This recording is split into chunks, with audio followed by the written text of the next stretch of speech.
Not the Chuddle. Chuddle. Surprise. I have a real soft spot for evil. Blood flying everywhere. So good. I'm a big boy who doesn't get scared. Out of the mist and into the fog, it's Chuddle the Pod. Salutations, cherished Chuddle Club members, and welcome to a brand new meeting of the horror movie club known as Chuddle the Pod. Thank you very much for joining us once again.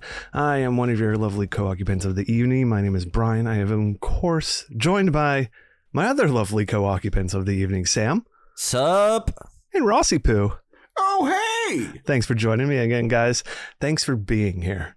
Hey, thank you for having us.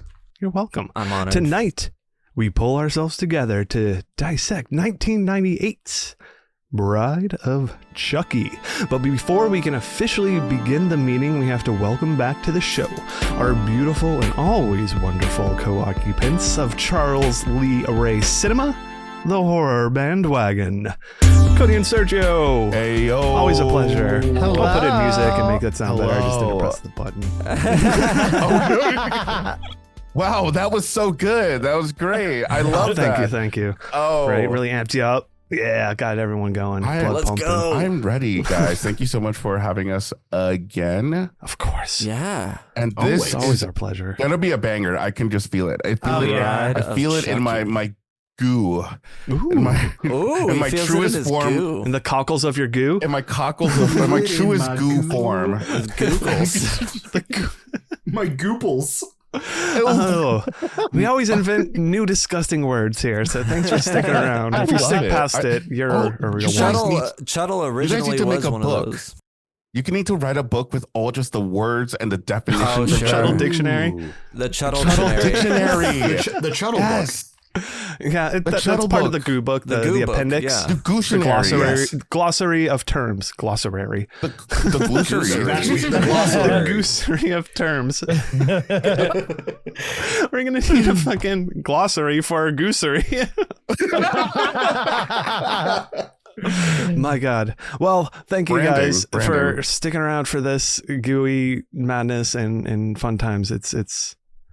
It's fun. Bride of Chucky. I'm excited for this one. And can I just say for our listeners, I would like, if you all don't mind, I'd like Please. to comment on the horror bandwagon's appearance tonight. Oh, yes. Almost like, normally this do doesn't tell, happen. Sam. Do tell, Sam. Hell yeah. Well, so Sergio has a Chucky on his lap, and he is sporting a vibrant red wig that really brings out the Chuck, I must say. It really And does. Cody has a, oh my God. Tiffany? I just spaced. Oh my God. Tiffany Hey, what's on this movie his about? lap. Hey, what are we doing?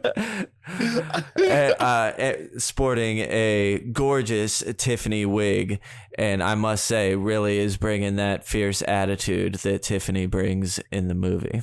If y'all didn't know that we were Really trying to domesticate Child's Sergio Play over fans. here. If y'all didn't know that we were a Child's Play Chucky Tiffany fans, y'all better know now because we came dressed up. We're not playing around here. I'm ready to go. Hell yeah. This is the one I've yeah. been looking forward to, I gotta say. Me too. Me too. Yeah. So without any further ado, we want to give thanks to our coven. Their life and their blood, it fuels us. We inject that straight into their Blood veins, fuel. our veins, blood fuel and soul goo. Soul drink goo. You know, Red love it. Flag, blood fuel. Thanks a lot, Patreon. We love you. Now, with all of tonight's club members present and accounted for, it's time to crack open the goo book and officially begin tonight's meeting. Give me that goo. Oh yeah. First order of business tonight is to drop into our spoiler-free goo line, because I realize this is more like a log line than a synopsis. So A log line, that's the name of it. That's what we've been Oh, I looking love for, that. and I think I nailed it down here. Log line. This one sucks in my opinion. Oh shit. On that note, Chucky the doll possessed by a serial killer discovers the perfect mate to kill and revive into the body of another doll. Boo. Exactly. Ooh. It's confusing. There's words and places that don't make sense to me, and I'm just like, A perfect mate. Perfect, yeah, mate. it's Terrible. I mean, the good news is that if you wanted something that didn't spoil the movie at all, and really, Very actually, true. I would say misrepresents the main point of the film. You will Yep. be surprised. Yeah. You will be surprised. yeah, indeed. So I don't think the IMDb delivered on that one, but our toe taglines for this, we got quite a few. A few of them kind of sound very similar, but here comes the bride. There goes everyone else. Good. Okay. Okay. Fine. Alright, Yeah. love Enough. it. Yeah. We get it. This Halloween, Chucky gets lucky, and there's also Chucky gets lucky, are two of them. So if you want to, Oh, I like do Chucky remember Gets Chucky Lucky. Gets yes, Lucky. exactly. Yeah. That one's It stuck. feels like it fits the tone of the movie. That one's on the poster, which we'll talk about again in once we get to some behind the scenes stuff. But that is like one of the main headlines. Okay. Chucky gets lucky. This Halloween doesn't need it. The honeymoon's gonna be killer. Because they're killers. Uh-huh. I They're like that. married. Alright. Get it? That's a little cheeky. Sure. This time, Chucky has a playmate of his own. That one's a little sleazy. No. I don't like Yeah. it. Do not like. It feels moist, and I don't care for it. This Feels time, moist. there's more I feel to like fear. late 90s, it's always about the this time. This Oh, yeah. This time, this time. Halloween, this Labor It's Day. always that. Yeah. This Arbor Day. This one's kind of lame. This time there's more to fear. And it doesn't play on anything that we have here. So I No, think terrible. kick that out of here. And Chucky found a lover of his own. I mean, that might be better for our goo line. All right. I'm just Nicholas saying. Sparks tagline. I'm just saying. I'm your girlfriend to the end was right there. I'm your Yeah. wolf till the end. There you go. See, even better than Yeah. all of these. I'm saying it, all of them. Chucky gets The lucky. Go re-release. fuck That can yourself. be on the Chucky gets- re-release. No. Go Who made this one? This one was directed by Ronnie Yu, but Don Mancini came and wrote this bad boy here. Starring, we have Jennifer Tilly as Tiffany, Brad Dourif returning as Chucky, Katherine Heigl as Jade, Nick Stabil, I don't know, Jesse, Alexis Arquette as Damien, Gordon Michael Woolvet as David, John Ritter as Chief Warren Kincaid, Lawrence Dane as Lieutenant Preston. Obviously, a much bigger cast there, but those are some of our big ones there. John Ritter, rest in peace. Awesome in Rest this. in peace, Awesome in so John many Ritter. things. He was great. Yep. Katherine Heigl, doesn't she denounce this movie? Does she? Seems like she would do that. Wait, I don't know. Katherine Does Heigl she denounced suck? this movie? I don't know. I don't remember if that's one of the like. Yo, It's Brian's like spinning like rumors out there. Fuck Like it. Katherine Heigl actually fucking We need hates the Chucky. Director. Oh, and Jennifer Tilly, fucking bombshell, just incredible, amazing. kills I it. think, yeah. Ronnie Yu, the director, directed Freddy versus Jason He did. as well, and I Yes, think knowing after that, this. like, you can totally kind of see a similar style in there. I think, and Sure. also before this, he directed a fairly unpopular movie I loved as a kid that is probably terrible called The Warriors of Virtue. Okay. Which were they were like kung fu kangaroos kind of that like It was like Tank Okay. Girl? a kid falls Is this animated into like a whirlpool. No. No, they're in like So suits. actual. Oh, They're wearing Okay. like gis kind of, or like, you know, some sort of Okay. maybe more Patreon pick at samurai some point. influenced. Oh yeah, and the kid falls in like a whirlpool in the beginning. He's being chased by bullies or something. It takes him to this magical world where these guys. It was totally a ploy to sell toys because I had all the toys before the movie came out. Whoa.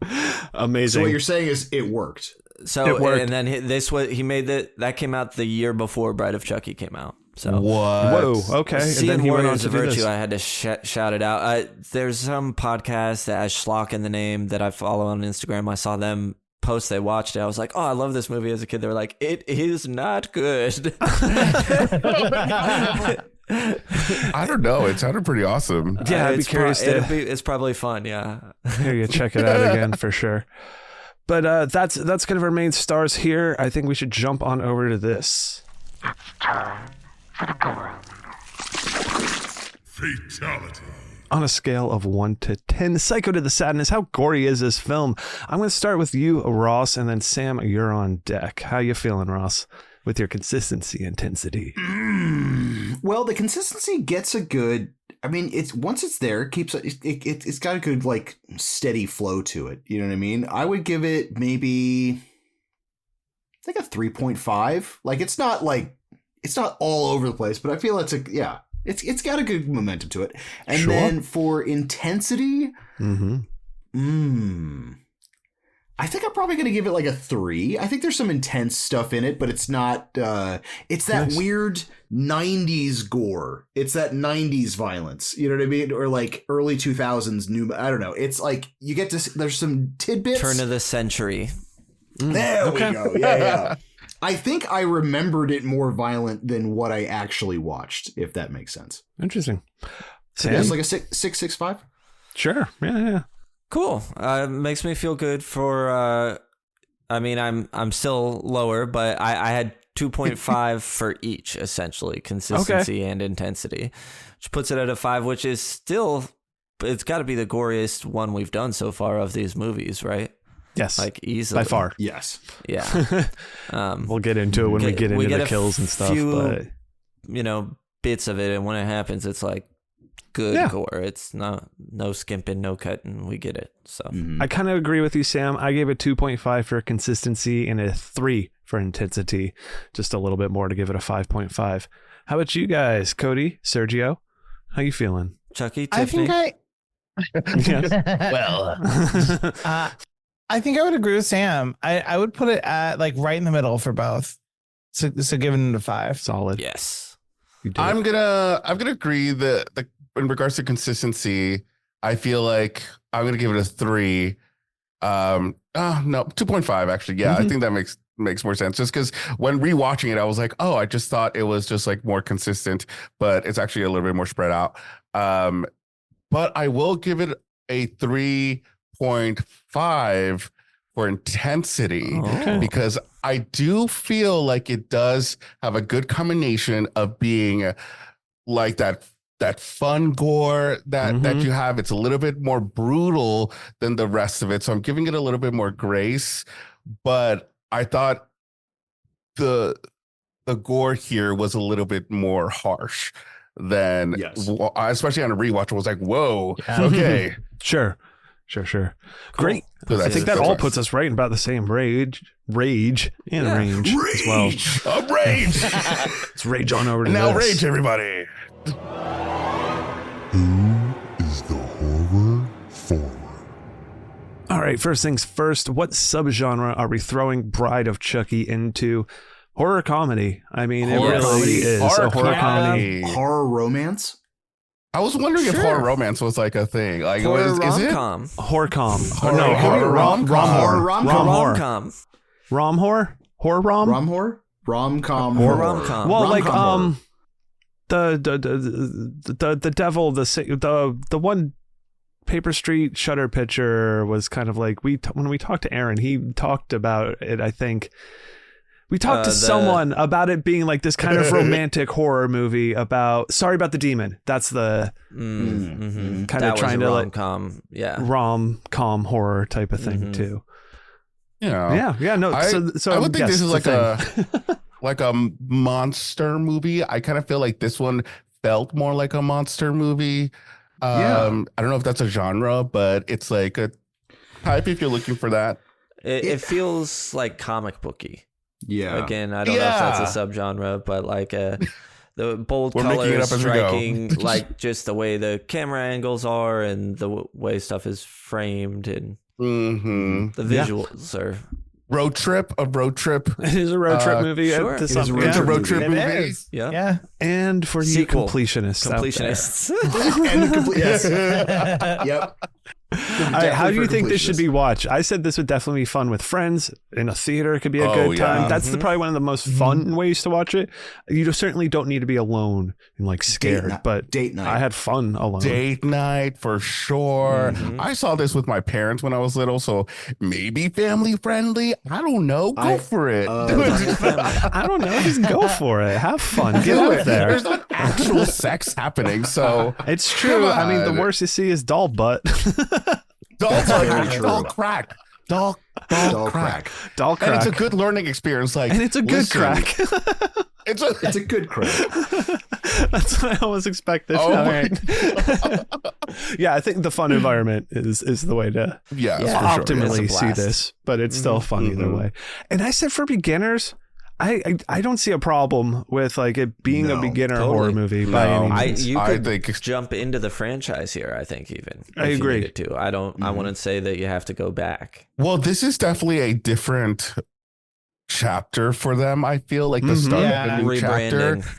Yeah, exactly. So if like, even if you look back and you feel like the first three aren't your thing, then this one could be a This different. could be your thing. This could be your thing absolutely. where you start. Yeah. So yeah, good. Because each movie I feel like tries to recap the previous movie somehow, some way. Oh, totally. I feel that from when it transitions from Child's Play to Chucky movies, is that Chucky is on purpose more aware of itself, so you have more fun with it versus the serious tone of the first three. Yeah, they're Like more, that. That's what I really enjoy about the Chucky films is that like they know what they are. It's just this. Well, that's why I liked Ronnie Yu as the director for this movie, because when he was talking about Freddy versus Jason, I remember a line where he said, well, like when I did Bride of Chucky, I just knew fans need to see the monsters up close. Like they need to have them be front and center. And I love that. It a lesson he learned in Warriors of Virtue with the kangaroo. Oh, yes. He actually, Sam, you could probably speak to the commentary he Yeah, did on that, exactly. and it really matches up a lot with this one here. And I think a brilliant thing is obviously Jennifer Tilly coming in as Tiffany to play against him. Fucking elevates it so much. But yeah, Absolutely. for beginners, sure. And you really get Chucky as a character in this. Exactly. More so than, Exactly. like, And she is he's a the good star, you know, opposite to him and elevates the Chucky character, which is fucking awesome. All right, the Mothman cometh, he fluttering and fapping his way into here. Fapping. Yeah, he's a fapper. a little known As one does. fact about the Mothman. Unknown fact. Yeah, y'all think Mothman's so popular and cute out there. Oh, I love the Mothman. He's just standing out there also just fapping away. Oh no. We're here to ruin your image why you of feel cute it. things. Guys. How dare you? It's just out there fapping terrible away. podcast. Doom. My hair is a mess. Hold on. Doom. It's not animal anything cruelty, but specific. like goth cruelty. Wait, It's kind of that's a theme in here. I don't know. I know. Yeah. It's not a child bride by any standpoint, but she's not 18, and they make it very apparent and with dialogue that she is underage. Who's she? What do you mean? The main character. Catherine Heigl character. Yeah. Oh. Oh. Until you're You're right. 18. Oh, You're sure. right. Yeah. What's wrong I with did forget about that. Underage weddings. And how old is the guy? So you have a problem with Is it underage trigger weddings? warning? Yeah, this is not for you. Stay the hell away. I was like, I didn't think It's anything not. weird. Okay. Just the underage wedding crowd. All right, cool. If you have arachnophobia, there is a certain There's a part. spider. Which leads into goth movie. abuse. But You'll it's, go, it's part of Yeah. It's linked to the goth abuse. Yeah. I really don't think. I mean, besides like if you have any aversion to think of the anything. normal gore of a horror movie, I don't think this is too bad. Yes, of it's really anything not. It's in already there. wait, no, Besides, that's- obviously, Chucky's gaslighting and That's what I'm normal saying. abuse Like, and stuff. Chucky is kind of an Yeah. abusive Domestic abuse boyfriend. It's still like would be a good one. Domestic doll abuse. Dolls making domestic abuse fun again. if you are a That's doll the out there. tagline. That was the tagline for the That's DVD the one they release. threw away. They were like, Yeah. no, this is too far. Chucky, can't be doing that. Yeah, no, I mean, I'd say the only other big one to hit. All right. Misrepresentation of people who live in trailers. Like, come on. No. You don't think there's hot dudes cleaning their cars outside? They're, excuse me, painting their airbrushed van. Yeah. Oh, is that what he was doing? All right. Just a good shellacking. Give it a good shellacking. Let's jump over into this area. Spoiler zone. All right. We'll start with IMDb behind the scenes as we're in our spoiler zone here. Got a few to kick us off. This was Brad Dourif's personal favorite Child's Play movie until Curse of Chucky was released, apparently. IMDb thinks so. The date on Tiffany's newspaper clippings at the beginning of the movie and the date of death on Charles Lee Ray's tombstone is November 9th, 1988, the release date of the first Child's Play movie. Nice. Ooh.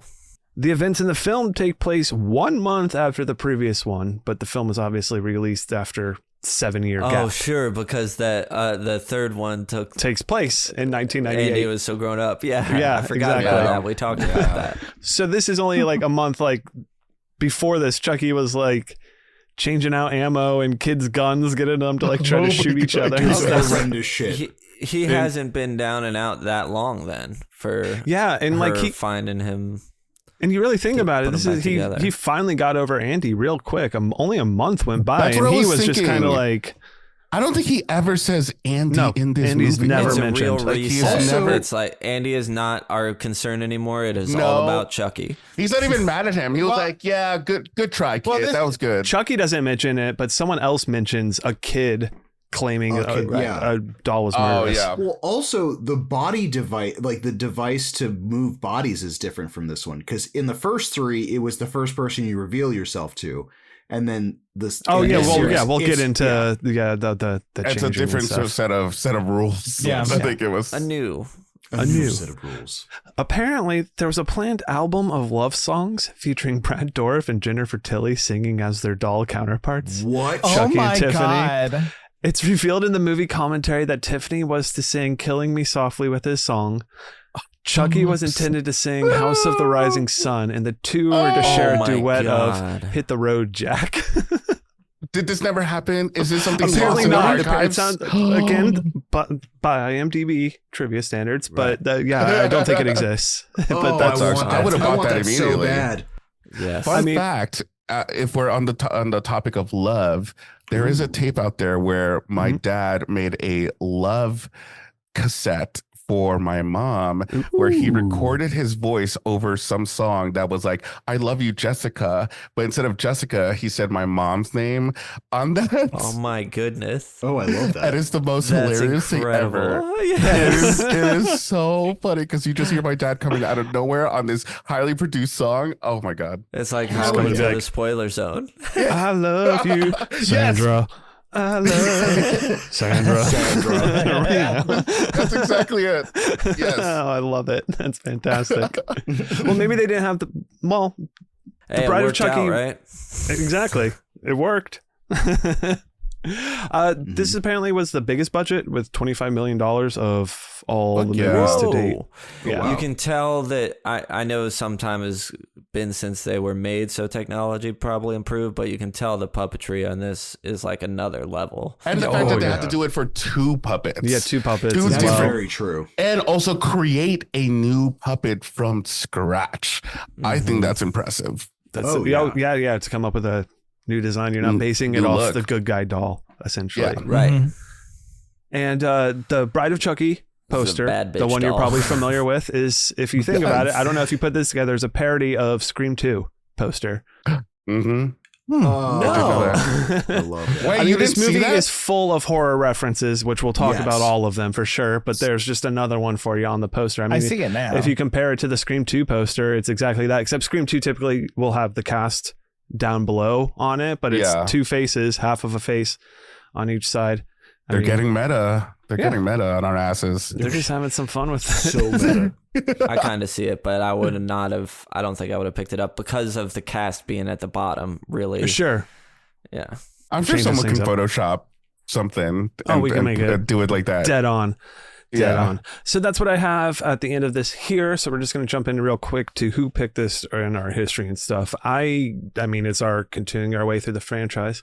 I do remember, I believe I first rented this movie probably around when it came out to be rented. I think I was like babysitting like my younger cousins or something like that. So they were off in another room and I had to fucking like sit in some other room and watch this on a VHS tape. I was, 13, 14 or something like that at the time when it came out. Yeah. So, and I was probably watching it, and then pausing it and having to do shit and coming back to it. But I was like, this is a lot better than those other Chucky movies I saw, especially at the time. I was loving it a lot more, I think. But yeah, and then I definitely watched it past then, but it's been a long time since with all of them, since I've revisited it. Sam? I saw this because I was going to see Seed of Chucky.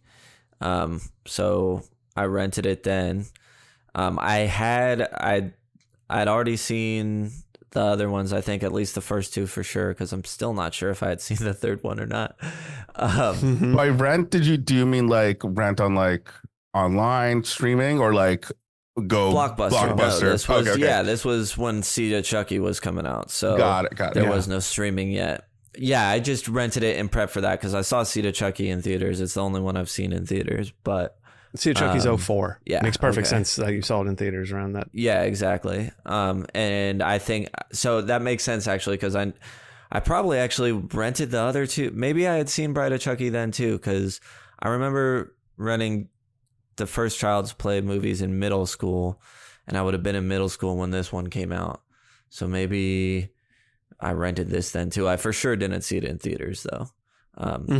And I remember not becoming a fan of it till Seed came out. Right. Sure. Makes sense. Ross. I actually have a great story for this one. I did see this. I know it's probably terrible. Boo. I have a really terrible story. It's a terrible story. I did see Bride of Chucky in theaters. I coerced my mom into taking me to the theater to see this. Nice. And then this makes it even better. My brother was there, who's 3 years younger than me. So I was like 14, must have been 11 years old or something along those lines going into this theater. So we get to the theater. We are the only people in the theater. Oh, wow. Like it was like a middle afternoon match. So we had the whole theater to ourselves. I had a blast. My brother was so bored. He was doing somersaults down the aisle. Sure. And nobody's At doing least nobody anything was about there. it. No, nobody cared. Yeah. So it was fantastic. Exactly. I had an amazing view experience for my first time seeing Bride of Chucky. That's awesome. That's so much fun. That's fantastic. Boo. All right. The ones that cut their hair and dyed it and has the dolls. Yes. Cody, Sergio. History. Well, the first time that I saw it was with you. And then you became even gayer because you got introduced to Jennifer Tilly. And now Cody desperately wants Jennifer Tilly to be like, well, both of us do, to officiate our wedding. The call is still out there. His call's still out there. If Jennifer Tilly is Spot's still title of the pod. I hope she does. She does. Yeah. So your people call our people, and we'll get it going, guys. Please. Please. Please now. Please do it now. So you said you saw it in theaters or with your mom, parents, Sergio? Me? Yeah. Actually, yeah. I think I said this on the first movie or not. I don't know. But I'll tell a short version of it. I saw it in theaters. The weekend it came out, it was something that my parents, I told my parents I wanted to go see it. They wanted to go see it because they were horror fans. We missed the showing, so the next showing wasn't until late. We didn't have a car. We had to go on a train to a different town. So we just stayed there until 9 o'clock, which was the next showing. And wow, we stayed up. We were in the lobby of the theater. We just hung out with each other and then saw Bride of Chucky. I just know and remember having the time of my life seeing it. It's a very special moment in my life, especially with my parents. Yeah. But since then, we've watched this movie a million times.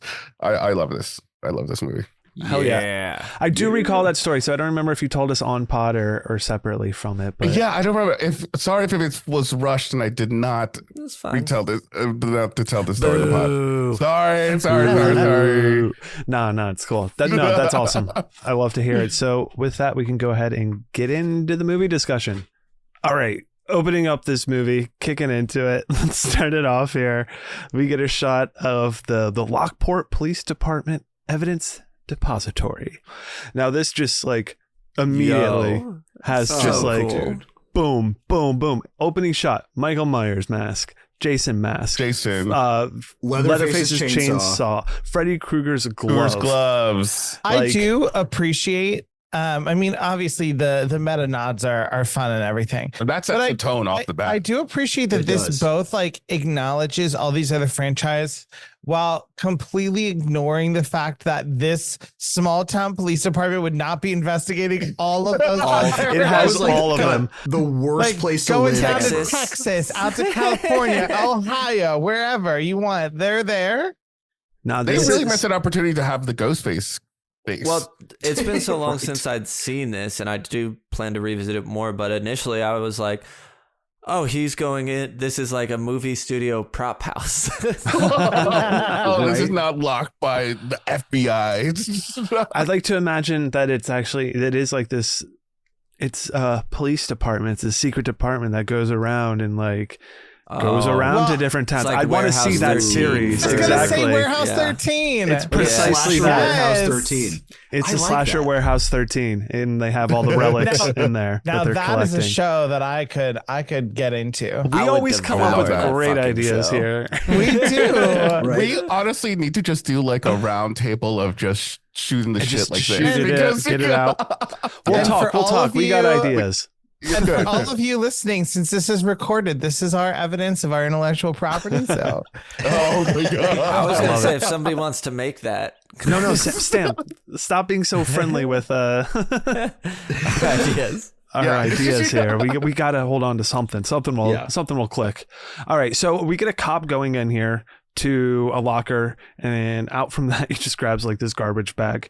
He hits the road, makes a phone call to some unknown woman talking all sultry and all this kind of stuff about a meetup. That voice. And he goes to meet up with this person in like an old building of sorts, some old ass abandoned building.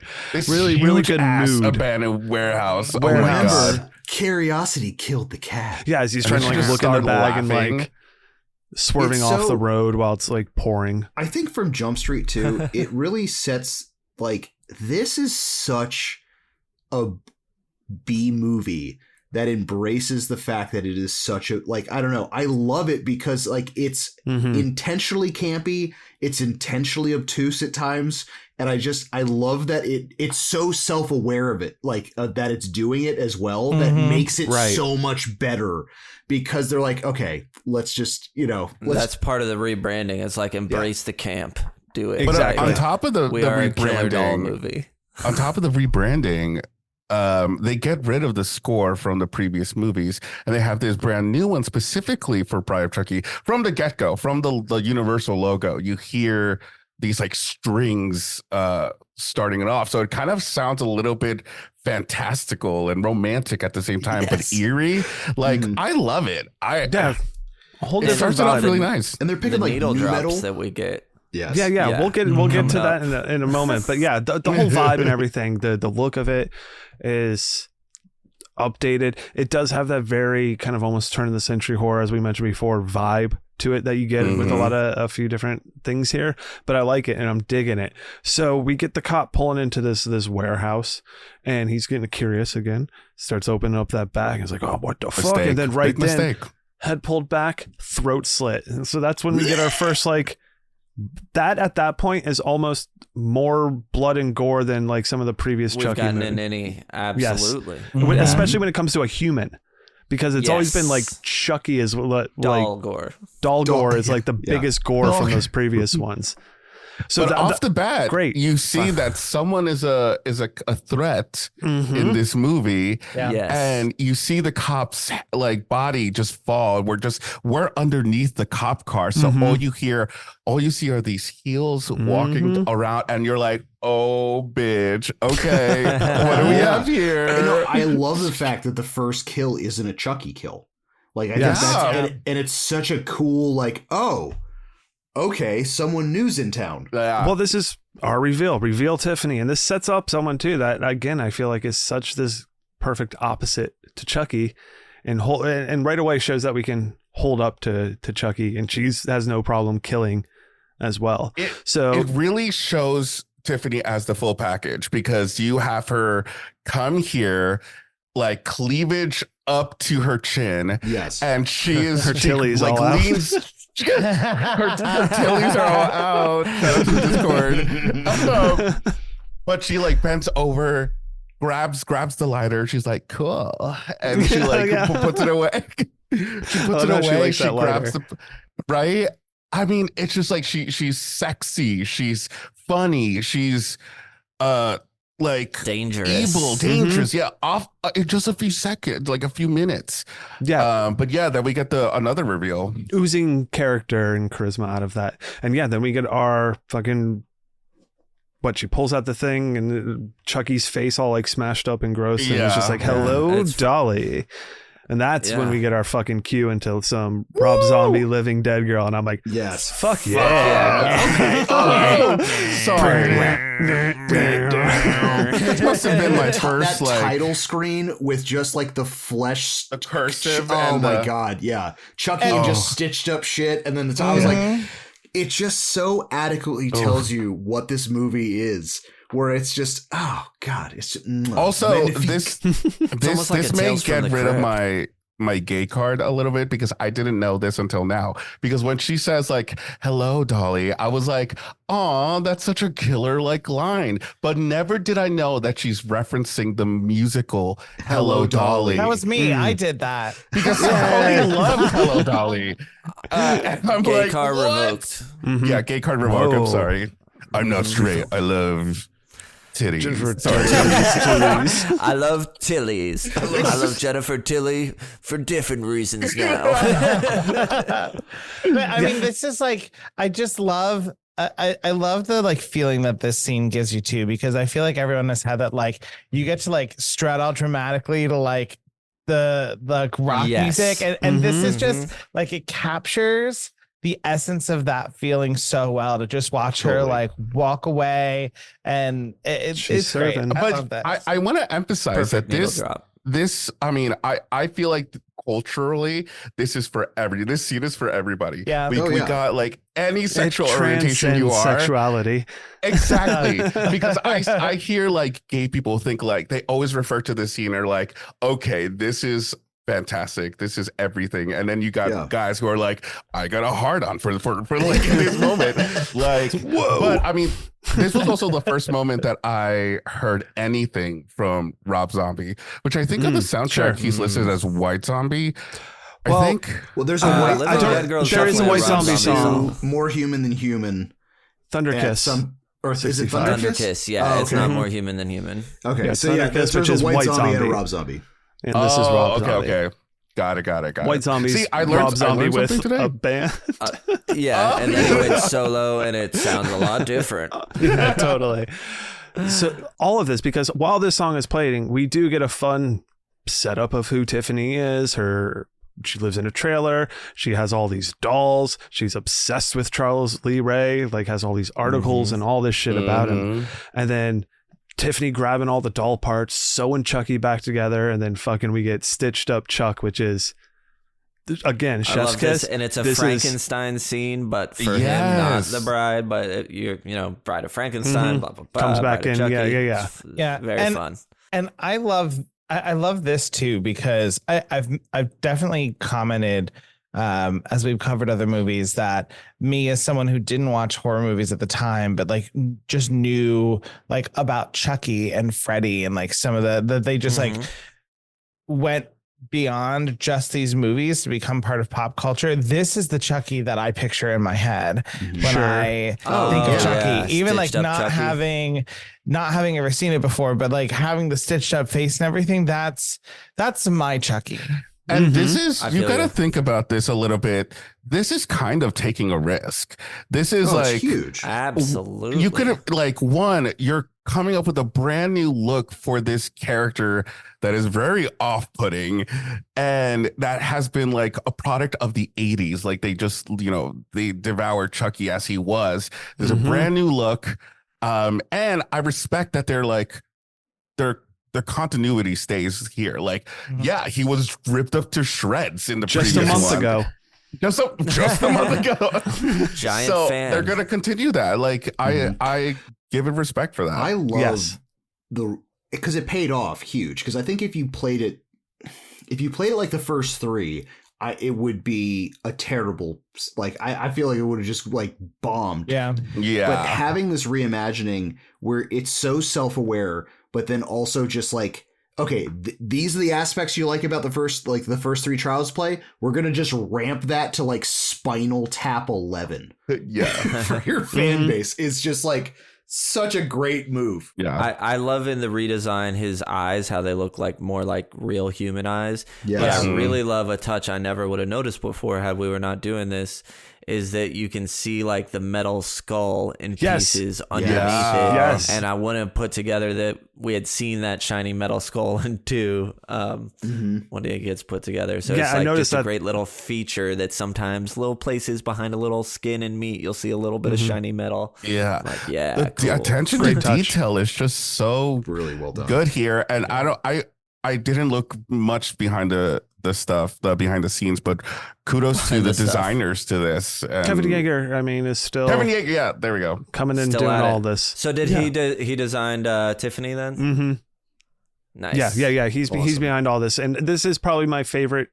This might be my favorite Chucky, or second favorite too. The very first Chucky is also. Yeah, I just like that design. The design and stuff, but this one is done so well to be so different but still so recognizable as Chucky. So we get that this is our whole intro setup and we're fucking in it at this point, and then we get our cut to Jade's house. We're going to start setting up some characters here, but this is our intro of John Ritter as Chief Kincaid, and he's just fucking awesome in this one here. I love the fact he gets to play an asshole. Like, I'm sure he loves it because he is just he's like notoriously like the nicest human being on the planet, and then just getting a role that he could just be a douche is he had been so wanting amazing. to as well to get into a Chucky movie. I think he wanted to get into 3 or something. Did he, like, there was some campaign other or something and get killed in one of them as well. So he was like, I know, excited about this, but he's fucking really cool. Awesome as the dick chief of police, like overprotective uncle. Yes, is what he is to our. I feel bad for Cody because I think you really only know John Ritter from this movie. Yes, and we actually. Oh, it's a shame. Like timing wise, no. I think it's because like he hasn't been introduced to the other stuff that he's done, but like. We actually just watched an episode of Buffy that he was in. Oh, nice. He also plays like this. Wait, really? Yeah, my wife and I are going through and watching a whole bunch of Buffy right now, and we just watched that like yesterday. He plays like an asshole, like a villain in that episode. And I think that was like in 1997. So then he did this movie too. So like back to back, you're getting like John Ritter playing like evil villain. Like bad. He's so good at it. I need you to see like some child. It's because he's such a sweetheart in real life. I've heard nothing but like good things about it. One of our guru boys that we talk about all the time on the podcast. I know he loved John Ritter. My first introduction to John Ritter was Stay Tuned. Have you guys ever seen Stay Tuned, where the guy gets sucked in the TV and has to go through like channels of hell? Oh, that's fun. Oh my god! He's fucking phenomenal in that movie. It's a horror movie? Well, I wouldn't necessarily. It's not. It's about hell and devils and shit, but it's more of like a comedy. It's not a horror movie per se. John Ritter, silly fun. Yeah, sure. So he's fucking serving it up here as Jade's date. seemingly arrives, David, but it's not a real date. He's just fucking putting it on, being the showman, because they go out, and once they get in the car, Jesse is hiding in the back seat, and that's her with a Prince boyfriend. ruffle shirt on. Oh, he is, up in that like 70s gear, like Dumb and Dumber, like tuxedo looking, like sky blue tux. So they leave, but Chief Kincaid is this always sus, I guess, about everything, and has this cop on payroll that he has like tail them. It's and get to the truth. Officer Needlenose. Yeah. Yeah. And this is it's so funny, Ross, that you brought up the fact that Jade is like definitely underage, and and it almost like makes this play a little bit differently. That on one hand, the movie shows it as John Ritter's just an asshole who's trying to get in the way and like not let his niece do anything. Yes. But then you step back and you think about it and you're like, this guy is living on his own in a trailer park. So he's probably like early 20s. And so the uncle is just like, no, you may not go out with a 22-year-old to your prom. Well, sorry. 17-year-old. Yeah. He kind of puts it straight. And I think around this scene where he just goes like, you're my responsibility until you're 18. Until then, you're like, these are my rules. After that, I could care less what happens to you. Like, he's put it straight, like, which is a cold-blooded thing to say. It's like, so if that's cold, really like, how you feel, what do you care happens now? Like, and then I think at some point, the boyfriend is Jesse. No, who's the boyfriend? Jesse says like, fuck you, and then John Ritter's character is just like, but you won't. Like, you're like, you're not gonna have sex tonight. Do anything. It was like, damn, right? Like, I'm the chief of police. What the fuck are you gonna do? It's like, oh god, who do you think people are gonna believe? Yeah, it's like, oh shit, okay, dude. He went 1,000 on this. I was like, damn. He's like 27 in this movie, the actor at least. Oh, something like that. I was like, damn. But I have no idea how old he's supposed to be playing. Yeah, it's funny. Right. Well, anyway, they seem to have been dating for whoever knows how long now, but they're a serious enough few couple. Months at least. Yeah. So that starts us, and then we get back to Tiffany's trailer. She's reading Voodoo for Dummies as the body of Chucky lays in a pentagram on the floor. Which at the time, I gotta say, for Dummies was like huge. Oh yeah, really that was just big. had come around, and it was a big thing, and it was just such a joke everywhere. So like putting this in there was like a real pop culture moment. Do they not make them anymore? Oh, they totally do. It's just they that you don't. It's not a joke anymore. You know what I mean? It's just. It's like they're like actually. At least some of them are actually kind of helpful. Like absolutely, the real ones always were. I thought. Yeah. I want to had Voodoo for Dummies. I had HTML for Dummies for my Angel Fire Britney Spears website that was just photos of her. He needed that book to get that up there. Like, he's like, I need to make this happen. I love it. Like, I'm going to put a fucking hit counter on this thing. We had a boxers for Dummies when we got our dog. Oh yeah. Nice. See, yeah, that would totally be useful. Mm-hmm. So she has Chucky all set up. She does the chant. Nothing happens. He's awake. Like there's like smacking him and everything. Yeah. Still nothing goes on. And then we get a knock at her trailer. It's Damien, her boyfriend. Damien. Oh, he is hilarious. Look at who I just murdered. Yeah, he tries to pretend that he killed someone, gives her like this Polaroid. It's like this like smashed up, like fucking really gross looking face. And Tiffany notices that it's like him though. She's like, oh, those fingernails, look, I know those or whatever. Like, he looks at it and goes, shit. I was like, shit. You never actually killed anybody, you pathetic worm. Oh my god. It's fantastic. Meanwhile, we're like, look at the quality of that makeup and those prosthetics. Like, right. Damn. I was like, yeah, this is pretty good. Yeah, exactly.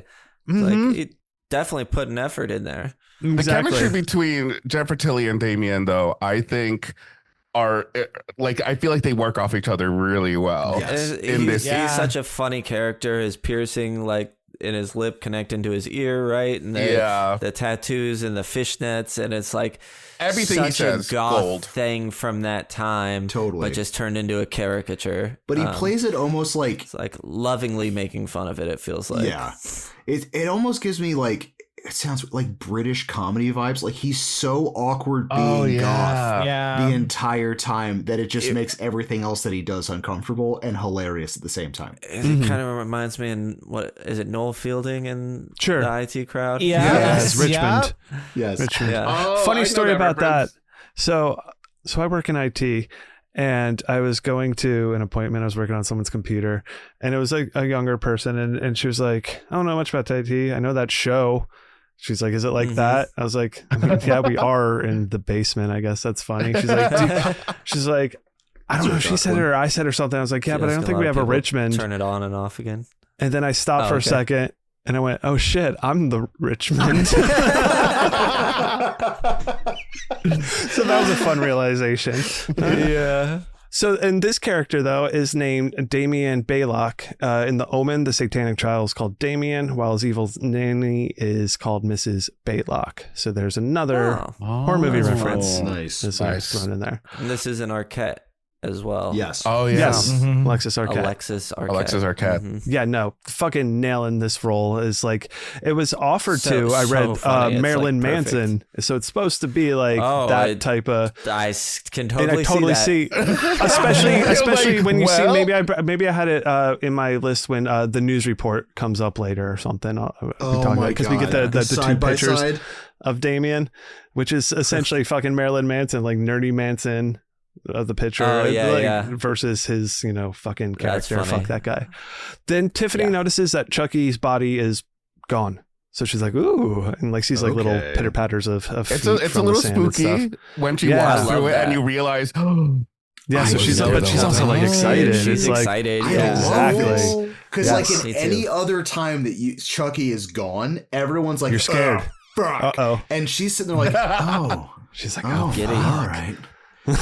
And you got to think of it like, like story wise, it's only been a month, but like audience wise, it's been many years since you've seen Chucky on screen. Chucky as this stitched up doll. So we haven't seen him walk around in a while. Exactly. So like you really don't know what to expect if you're like a new viewer to this movie. I like that if you're a hardcore fan of the Child's Play films and you go to see Bride of Chucky and like you see this, like Jennifer Tilly is basically the fans.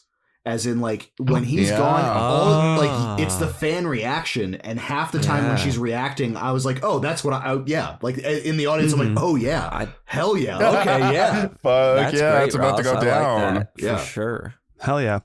This leads to her setting up Damien to pretty much, like, be killed. Well, she hopes anyway. It seems like she wants to. She has him like check under the sofa because she dropped her lipstick, and he's like crawling onto there. She's like making him crawl on the ground. Yeah, there's just she's got doll shit everywhere. And then her spider, Charlotte, I believe it is, just drops on the falls on his face. He's like, oh. I mean, that'd be me. I hate spiders. Yeah, that's sounds that I would make if that happened to me. I'd be like, oh god. I mean, if anything surprisingly drops on my face, I'm gonna have an adverse reaction to it. Right. I would have punched myself in the fucking face. Like, I don't know how he didn't. Like, I would just start violently beating myself. Your first reaction if something falls on your face is to knock it off. Yeah. Like, not be like, fair. Oh, what is it? Oh, kind of like John Ritter does with that fly that like goes up against his ear. Oh yeah. He just smacks it away. I forgot about that. I was like, did that just happen? Because that seems like too good. Right. It seems like such a. But this ultimately leads them toward Tiffany's bed, and Damien's all horny and shit. We find out that they've never had sex or anything, but Damien really wants to experience the little death. Oh, that the French term. That strip tease of him just like repeatedly turning around and taking clothes off. And then he's like under the cover. He's like, come on, Tiffany, let's die a little. I'm like, okay. So cringy, but it's so good. So cringe. And it tells so much about the character too, because this is definitely someone who like this is a virgin. This is a virgin who has read about this a lot. That's why he's like, would you like to come experience the little death with me? But I mean, he's obsessed with her. He's like obsessed with Tiffany. Like this is her, his woman that he has been needing to score. She's been purposely stringing him along. You know that too. Yeah, faking murders to like get to with try her. to. I mean, yeah, makes sense.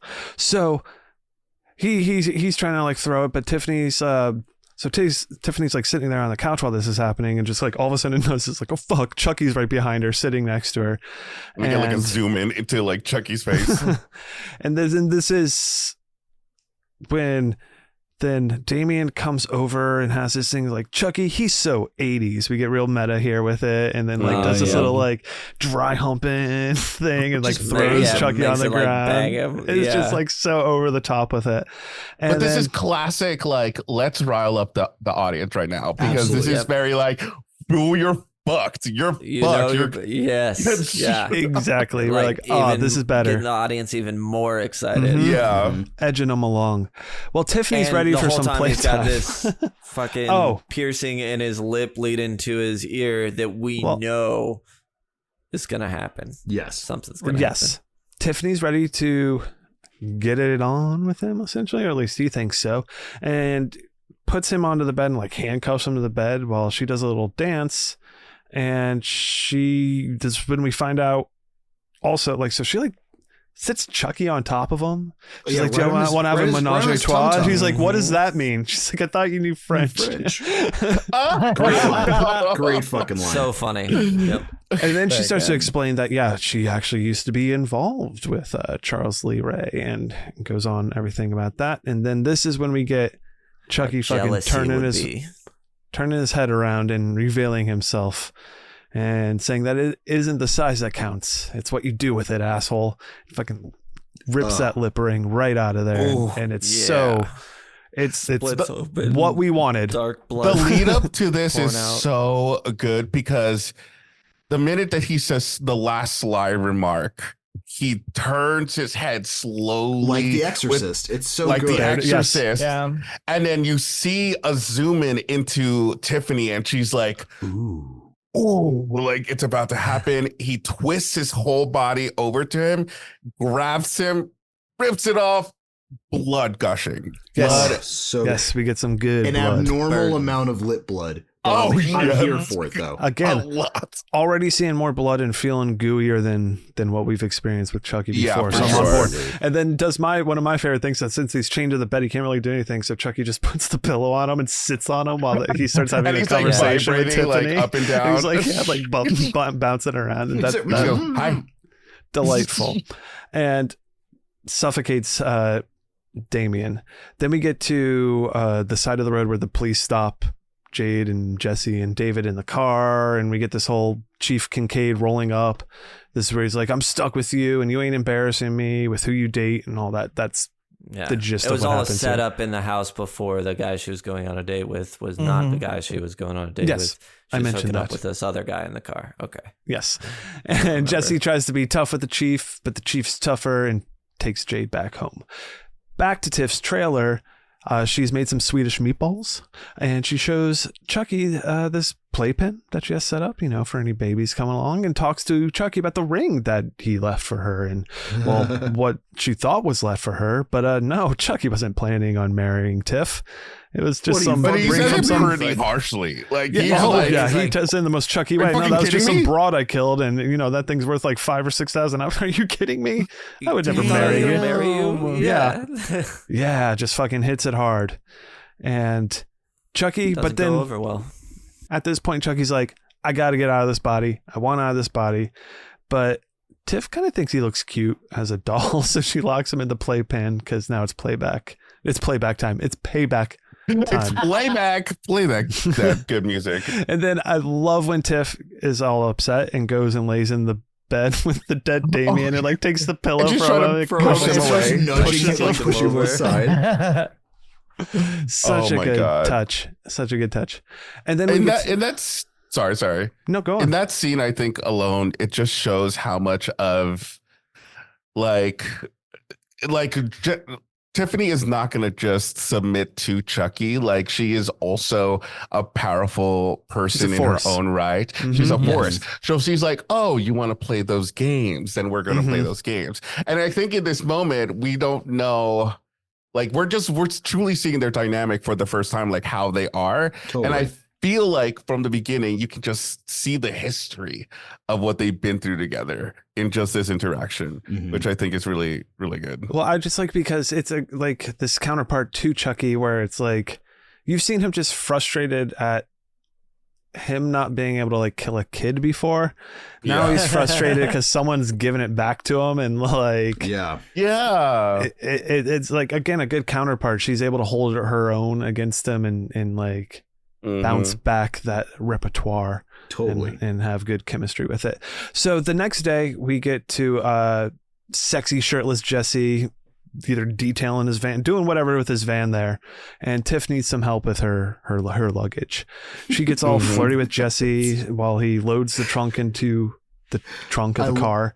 I love before that when this tuft of hair is out and she's like, let's just just like, throw it back in there, and then like eloquently disheveled while she's still smoking a cigarette, like, no, nothing, it's fine, it's just fine. That's all the beautiful little bits of the good comedy that's just like the dark comedy that's really built into this and sets the tone for it. And then Chucky like fucking screams for her off screen, like, where the fuck are you bitch? And like, that's why she's just like, oh, I'm just babysitting. He's just a little fucker or something. But then she really starts like kind of like laying it on with Jesse. Hey, you want to go out for a drink? But he's got a girl. He ain't into it. I mean, he's like kind of like, but not really into it. And he's looking all studly right now, too. He's in like a tank top, right? He was shirtless. I forget that this happened, and I was like, oh, yeah, this is of my gay awakening. I totally forgot. Like, if I was thinking I was straight until here, then I was like, oh, wait, no, I'm gay. Like, when I saw him shirtless in this movie, I was like, I wonder if we're going to hear something from Sergio about this being a gay awakening. No! Well, it was. I had a little one when I saw him like that. I was like, oh, yeah. He's good. It was the Tilly reaction for you. Like, it was. Okay. I mean, I can see it. He's definitely out there flaunting and I get why everyone wants him. But yeah, in this moment, Tiffany was like, the good ones are always taken. She's very kind of like, I don't know, impressed by him. She is a romantic. We definitely. She basically tells him to treat her right. Throws down some of her mom's prophetic advice. Yeah, and then we get back to my mother Chucky always the playpen. Yes, I love that. She's very into that. It's perfect. Chucky's chilling in his playpen with the speak and spell. Also in block letters, he's spelled out Tiffany will die slowly or something like that. Kill Tiffany slowly or something like that. And then I love this. So he's playing with the speak and spell, and it's like, how do you spell woman? B-I-T-C-H. No, that is incorrect. You know what this is a reference to, right, Ross? Is this from Texas Chainsaw Massacre 3? So this is a reference to Texas Chainsaw Massacre 3, where Leatherface is playing an electronic word game and keeps typing food when a picture is shown of a person. Oh my God. Gee. Incorrect. Yeah, so that's super funny. Of itself, wonderful bit for Chucky to see. Shows what you know and throws the thing. And then Tiffany comes home and shows Chucky his new bride, another doll. And then Tiff starts throwing rice at him and just being all fun with it. This is when we get to Chucky being pissed off. He finds the ring that was on the doll's finger and starts using that to kind of saw away at the bars that are keeping him in there. And Tiff's chilling in the tub watching the news. This is when we get a report about the first cop that died and also the body of Damien being discovered. Where in this trailer is this giant bathroom. This is a glorious bathroom, actually. It's a double wide. It's a TARDIS trailer. Yeah, this is the magical fucking extension that we don't see. Time relative and incognito letter. Are you trying to make a Coming TARDIS up with joke? some initials for trailer. Oh, okay. Yeah. I got where you're going. I will say, I feel like there's a perfect opportunity for any Airbnb or people out there who do some sort of thing where, like, if you have a Tiffany trailer, trailer? model A it as Tiffany Tiffany's trailer, and Like you can live there. like a nice old Airstream. Yeah. Like, Do you know how many doll Set up parts the would whole be trailer stolen? park. If you got like a hot dude that like details his van and hire him on to hang out, you could like cosplay the whole I gotta weekend. say, I love the set design of this bathroom. And it's the awesome. lighting and everything. It just looks so. Mwah. Can't get enough of it. I like it bubbles, because obviously, like the way they catch the light. it has that. it has that. It's obviously has bathroom, bathtub, but because of all like the metal stuff around it, especially with the juxtaposition of her watching Bride of Frankenstein, it almost gave me like half bathroom, half laboratory vibes. Oh, yeah. Which I liked sure, a lot. yeah. Where it was I like see that. Maybe like a laboratory. a laboratory. Oh. Oh, Sam, 10 points. Thank you. So when we get the news frame of Damien, we get that picture of him as like goth Damien and like nerd version. This is when I put in there. It was Where a do we nod go wrong? to shock rocker Marilyn Manson and his pre-fame alter ego Brian Warner. Marilyn Manson was Working even at Peaches. considered That's for his the role alter of ego? Damien, as it was written with him in mind, but ultimately he turned it down and they settled on Alexis Arquette, which is probably better. Manson would have fucking been too serious or fucking stupid about it. Like, No, I think they it's did a better to great be job making of this. fun of him than having the actual fucking asshole in there doing it. Yeah, exactly. So Tiffany's in the bath now. This is when she's flipping through channels and we get to Bride of Frankenstein. While she's watching that, Chucky breaks out. He gets a knife, makes his way towards Tiff while dragging the bride doll body behind him, sneaks up. We got a good ass score right here. They're like dun dun dun dun dun dun dun dun. Like I just hear it playing in my head right now while he's like slowly like walking towards the bathroom. I'm like, I love This it. is when you get to see also like a good amount of Chucky himself moving on his own, walking. Yeah. Yes. Some good It felt cinematography new. here. Yeah. Really setting it up here. And that pushes us into the bathroom. And then he like rushes her, which she promptly kicks him back. But then that causes him to right in the run face. forward and run into this cart, which is holding the TV, which falls into the tub and promptly electrocutes Tiffany. And that's another Frankenstein type of thing, the electrocution. Exactly. While she dies of electricity, a character is brought also- to life by electrocution and electricity in Bride of Frankenstein.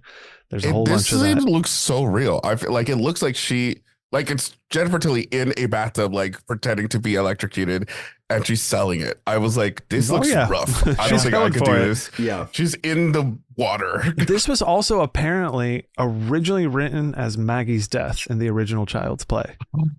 Oh, So Interesting. Maggie, our first kill that he kills. Yeah. Yeah, it was Apparently supposed to they be in had the written it bathtub. this way. I like but, her falling out of the building. Okay, yeah, no, it works. I'm glad you like it. And this is the electrocution or the thing falling in is how we get all the bubbles everywhere, right? Because Yes. I also love when they're just Oh, I like now it when they're Chucky's like all over the room, just like there's a bubble. oh, machine. he's like, what? laughing maniacally at bubbles. Because then Chucky performs the ritual on Tiff, transfers her body or her soul into the doll's body. She ain't so happy with this, so she's starting to read Voodoo for Dummies again, trying to find a way out of it. And here is where we learn about the heart of Damballa. Our kind of our retcon device here. It's needed to transfer their souls into human bodies. It's an amulet that was apparently with Charles Lee Ray the day that he got shot and transferred Sure. himself into Chucky. There's a picture of it. There's a picture of his dead Okay. body, and it's just right there. Fair. Fine, whatever. Like, okay, I'm fine with it. Throw it in there. We were kind of tired of like the weird mechanics of it before. I'm like, sure. Yeah. Yeah. I'm glad there's something here. So they got to get to his body. So Tiffany, they come up with this plan. Tiffany calls Jesse, basically offers him $500. He negotiates for $1,000 to drive these dolls overnight. He agrees. Tiffany dolls herself up, and we get our Barbie eat your heart out. This is our transformation of her Yeah. into the Yes. fucking Tiffany doll that we yes. love, Another which is great. perfect. That's an iconic moment, I feel like. Totally. Such an iconic with the cigarette and the blowing it out. Oh my god. Yeah, it was great. She looks great. rocking herself up, being all cool. but it works. It ends. Meanwhile, Chucky's rocking himself up, you know? Oh, shit. Soon enough. Jesse comes in, picks up the dolls, the cash, and the instructions on where to take them. Later that night at Jade's, we get Jade and David chilling outside talking about feelings and stuff when Jesse rolls up. And he starts to profess his love for Jade and essentially convinces her to run away with him. So they run inside and to grab some stuff. At this point too, we get we're always getting shots of or this is when we're going to start to get shots of Chucky and Tiff interacting as dolls. So there's a quick little shot of Chucky being all over this moment, doing a little jack off motion. And well, we also get a really funny moment before where Jesse is approaching the trailer and Tiffany doesn't know how to freeze herself as a doll. And Chucky's act natural. And it's the most dramatic pose. Back of her hand on her forehead and but her it makes other arm sense. out. I love it. It's I'm glad you brought that up because I loved that. I thought that was so funny. Such a nice little touch, you know? Right. Those beautiful little things there. As you've mentioned, Brian, this movie's full of those little moments like that. Which was fun to watch. I was able to watch it twice for it, so I definitely noticed more things going into it. And I remembered a lot as I was watching. So I remembered the tone, so I was prepared for what I was going into. Sure. What this gets us to, Chief Kincaid is hanging around the back of the truck and wants to, fucking really get this guy for something now. So he tries to get in there. He has a little bag of weed that he's going to plant. He can't get into the car. And this is when Chucky and Tiffany notice him trying to break in. He's like, what the fuck is going on with this guy? We can't be having this shit. We got to handle this. They need to improvise. When Chucky decides to kill Chief Kincaid, he first picks up a ball peen hammer, only to put it down when Tiffany remarks, predictable. This is a reference to the original Child's Play. When Chucky first kills Maggie, he uses a ball peen hammer to knock her head and her fall out the window. Yeah. And then then he does that. Gets very creative with that challenge. Tiffany sees a jar of nails and seemingly gets an idea. The chief got, some sort of, device to open up a door and jimmies his way into the van to plant the weed. While in there, he hears someone laughing in the front seat and is like, oh, who's that? I'm going to go check this out. So he pokes his head into the front seat, looks at the passenger seat, sees Tiff there, looks down and sees fucking Chucky's beat up face, and Tiff's all like, now. And Chucky cuts a wire or some shit, and that just shoots the nails that were just all perfectly aligned, standing up right over where the airbag would be. And then the airbag shoots out and just shoots all into John Ritter's face. This pinhead death is so awesome. I think seeing it for the first time, when you see him on the thing just in a row, I was expecting a line or him getting but then having it all over his face and then nailing his upper lip into his gum line. The effects on it are great.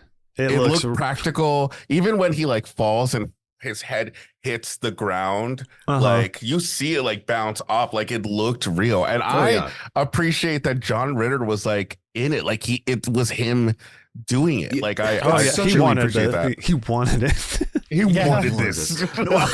No, but well, and as Ross said, it is a Hellraiser reference to Pinhead. Chucky exclaims also, why does that look so familiar? Andrew Robertson, who played Sergeant Botnick in Child's Play 3, was also in Hellraiser. And Brad Dourif apparently ad-libbed the line, why does that look so familiar? Oh, that's awesome. As a Pinhead thing as well. And Sergio brings up a really good point, too, is that, it's not... When you have wholesome actors like John Ritter or something like that, when they get into these movies, 99% of them will play it safe and get killed either in a very, not gory way or something like that. And I love that Ritter went full tilt, just full gory. Ritter. Full Ritter. This is the most creative kill we've gotten in the franchise so far. It really stands. And it's not by Chucky, which is hilarious. We've mentioned it's before how the kill was more violent, but this is the first one that's a real creative, new, fun kill, and not just Chucky grabbing something and hitting somebody. Totally. Which is why I appreciate the dialogue before and Tiffany kind of shading him a little bit, being like, Chucky, stabbing went out with Jeffrey Dahmer and Ted Bundy. Like that is so in the 80s. Come on, get with it. You need to be creative. And that's where she says the improvised line. I just love that because it kind of is what we're talking about. We're like, we haven't seen that from Chucky, you know? Yeah. Oh, 100%. And not that I care. It's Bride of Chucky, whatever. But there's no way they would have been able to like put that airbag back in there and not had them known that this had happened. Yeah. Well, and then this is where we get the cleanup scene, right? That's Cody's favorite scene. The scramble cleanup. Exactly. So they scramble to try to, two dolls try to clean up this mess of a man. Chucky's like stuffing in the airbag, right? Like he's One like, of them is, in the airbag. One stuff in the airbag. Tiff is, I think, like trying to clean up all the blood and get it out of the way while like they have these, like the van has these kind of like benches that lift up with storage and yeah. you just store, so that's where they fucking throw the body in there and they clean it up because Jesse and Jade are running out right as they get everything done just in time, right? And oh my this God. is where we need like a bounty commercial or something where it's like, look at how much blood this paper towel picks up compared to the leading competitor. Oh my God. You know, Chucky the tone of doing this a movie, commercial I'm for surprised it. they didn't have like some sort of plug there, like, oh, good thing we had this bounty to clean it up with. like kind of like in Friday Part worked. 6, there's an American Excess card. This could have been Yes. like some sort of like play Totally. on like a paper towel and have Honestly, a fun thing. give it like another 5 years, there will be some kind of like Halloween commercial with Chucky. There has to, I mean, like that sounds. I 5 want it. years. All right, guys. 5 Ross years. is saying 5 years I'm for making seeing the Chucky we in got a it. All right, it's only been, Halloween bounty it's commercial. only been 26 years since the franchise started. Right. But it's 5 happening. more years and we'll be there. This Done. episode, our podcast is gonna launch it there. It all started here tonight, Did I say gentlemen. 26? 36. 26 since this movie. So Oh my they God. drive away, and we get our old needle-nosed cop. Bud pulls them over again.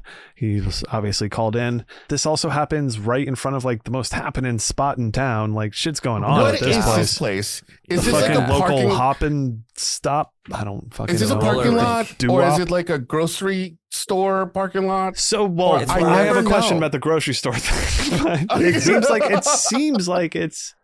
Or I thought it was a gas station? restaurant. Like it's all parked It's a like it's like a drive-in diner.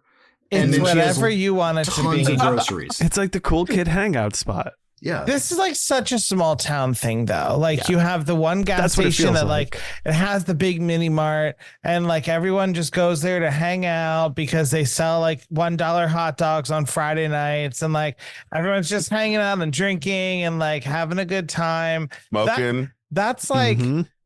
like as someone who hung out at Walmart with his friends in high school because that was the only thing I to hung do. out at my AMC movie Like, theater parking I lot. was hanging out at This Walmart's.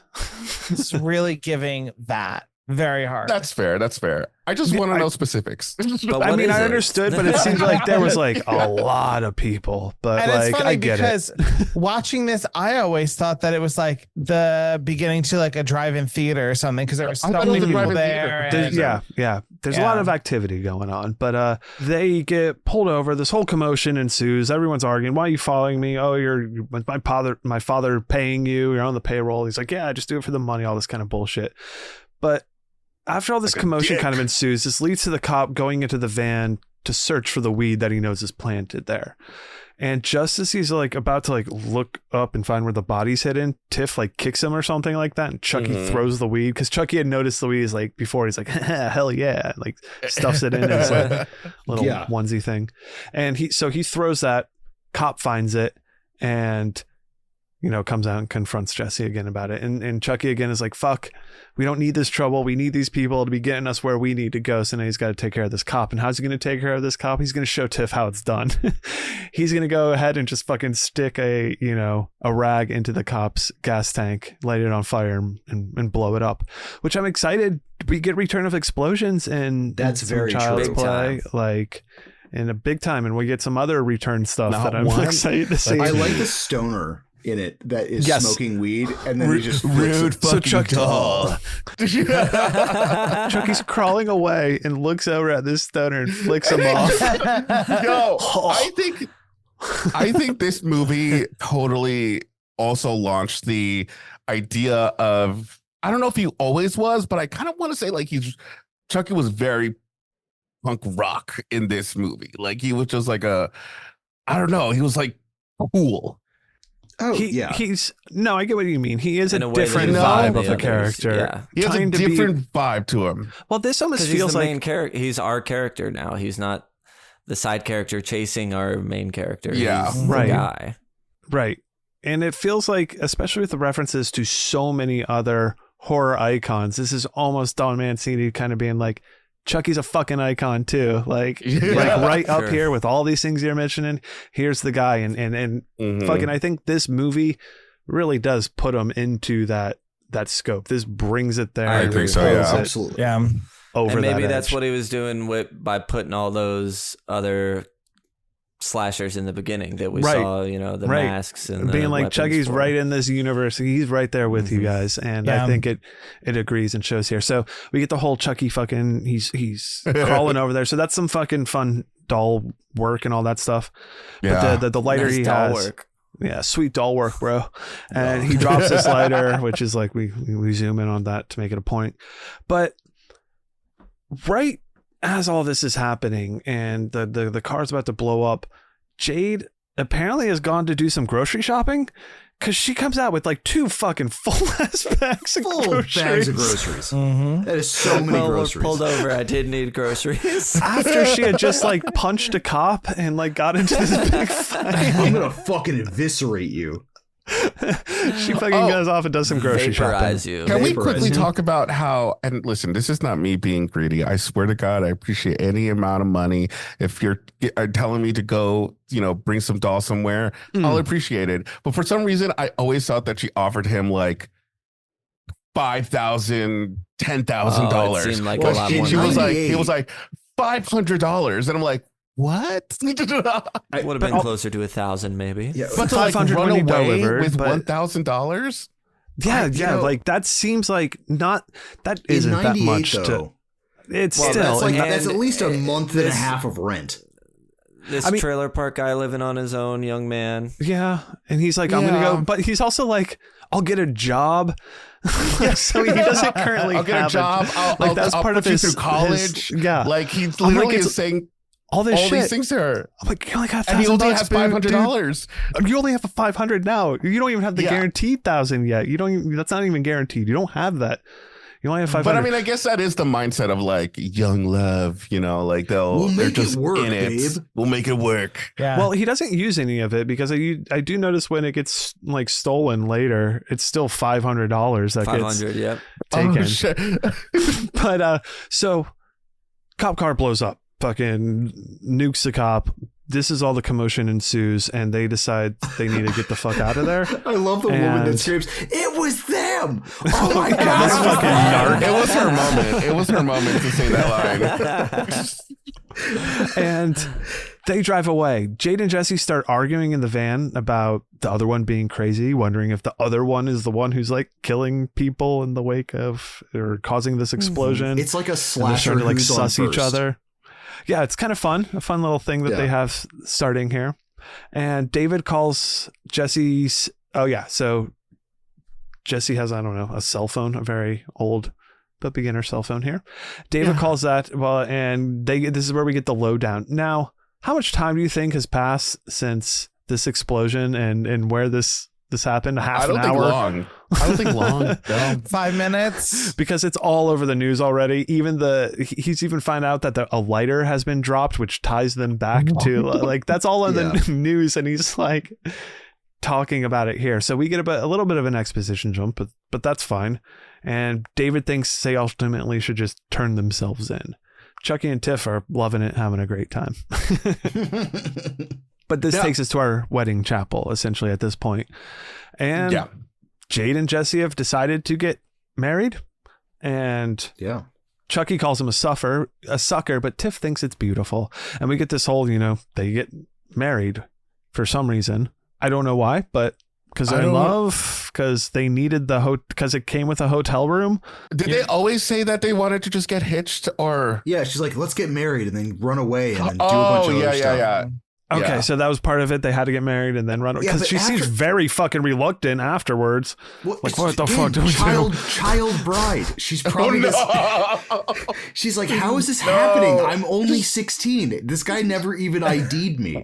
Well, I guess that speaks her age though, right? Because it's her like idealizing this whole thing. She's like, let's get married. We'll start a life together. But would that chapel let that happen if she wasn't of age? No clue. It's 1998. I think this is a little bit. I think that does come into play. Yeah, 98 Niagara Falls. Yeah. This looks like you just slide the guy one of the hundreds and. Yeah. Okay, you slide 100. He's like, wait, how old is she? And you slide another 20. Oh, perfect. She's she's 20 spending years old. $120 on this. I don't fucking know. Apparently, he's not spending any of this cash because his cash is still available or is shown. So yeah, either this is free, he hasn't paid yet, or he's got other funds from his that's fair not job. With that body, he's a go-go dancer. I just know it. He's like at nights. Mm-hmm. I mean, it would make sense. Now, this is also when we get Chucky going through the radio and everything's shit until he gets to some white zombie, which is Thunderkiss 65. Don't know what you fucking rocking out there, a little funny. Yep. Yeah, I like he goes, music's fucking terrible since I've been dead. And he goes, all right, everyone, there we go. For a month? Right? Like, did he really love music from a month ago was a lot better? I don't think he's ever had a chance to listen to music in DAW form. Yeah, I wonder how much he's really kind of like sat there with. Really good point. Good point. Yeah. Good point. Tiff's now daydreaming about her dream wedding and talking about that. Chucky. Oh, I don't like Chuffy. it. Claims to be sorry. And they have a little laugh, to which Chucky says, life's sure full of surprises. Bam! Chief Kincaid pops out of the trunk, screaming with the nails all in his face. This was fucking awesome. It's just fucking outstanding. I love the pop out here. Bro, it is good so play on the comedy, good. the beats. It was a fun time. Yeah, because he like stops, screams at one doll, stops, screams at the other doll. It's so much fun. And then Chucky gets to do what he does best and gets to stabbing. And he kind of takes care of that real quick. And then this one I have in the note, I'm like, yeah, even though they just got married, they do not seem too happy about it. Both of them are like, They're so hesitant. They think the other person is like some crazy person who kills. Well, but they're still going along with their plan. Yeah. I would never. Get me home. And that's where I think it plays into the naivete of Katherine Heigl's character, because she just like, I feel like she got... It was a ghost boy. Chucky. It was Chucky. I feel like she got married because that was the thing that she thought would be done in this situation. Is like you run away and you get married. Yes, right. And that's like that's what she has to do here. Mm-hmm. Mm-hmm. So this takes us to our honeymoon suite, and this really weird couple decides to just kind of come into the room. This very horny couple just come in and are like, hey, I thought this was horny. I thought we were getting the deluxe suites. Yeah. Our horny pickpockets are... I assume they're con people, because they talk about we could have went to Club Med and like got like a whole bunch more rubes or whatever. That's what they call us, the horny pickpockets. That's our band name. That's our band name. Great band name. Nice. Yeah, it's... I was like, it's so weird. I felt like this was just a... Not the fact that, like, I don't know, it's just, they were like, we need a little more TNA in here. And since she's clearly not 18, because we've said that, we can't get her naked. So we need another naked body in this scenario somewhere. So let's just throw. But we don't even people. get naked. It's just lingerie. It's just lingerie. And actually, same thing when Jennifer Tilly gets electrocuted. There's zero nudity in this movie, right? I feel like that as always I mentioned, stays true to the doll franchise. Crack. Yeah. That's true. That's soon. true. Very soon. Right. Yeah. We're this is there. I mean, this is all full of sexuality within this scene, but there's nothing sexy too much about it. But yeah, this couple comes in and ultimately steals Jesse's wallet and is all like horny and like making it awkward. Maybe that's part of their plan. We go in and make it awkward so they want us to, so we can get in and out. Steal the but wallet real Tiffany quick, was not having it because Tiffany looked at that and was like, "Oh, that bitch! Oh, you wait, no, fucking- that thieving slut or something like that." She said, right. Yes. Yeah. She has a really good exclamation towards her. But yeah, she notices. And again, it goes to like, fuck, these people are our fucking ride. We can't have anyone fucking with them. So we got to take care of that. So this leads to a really fun scene. We get, I think, a highlight of Tiffany as a doll. yeah. So Absolutely. she and Chucky decide to take care of business while this other couple is, well, they're trying to take care of business. So they sneak into their room and this other couple's like getting it on and like going for it. And They're just playing Parcheesi. That's what that means. Tiffany scatters her way in, much like Sam's son ran by. There's Oh yeah, very much like that. Oh shit.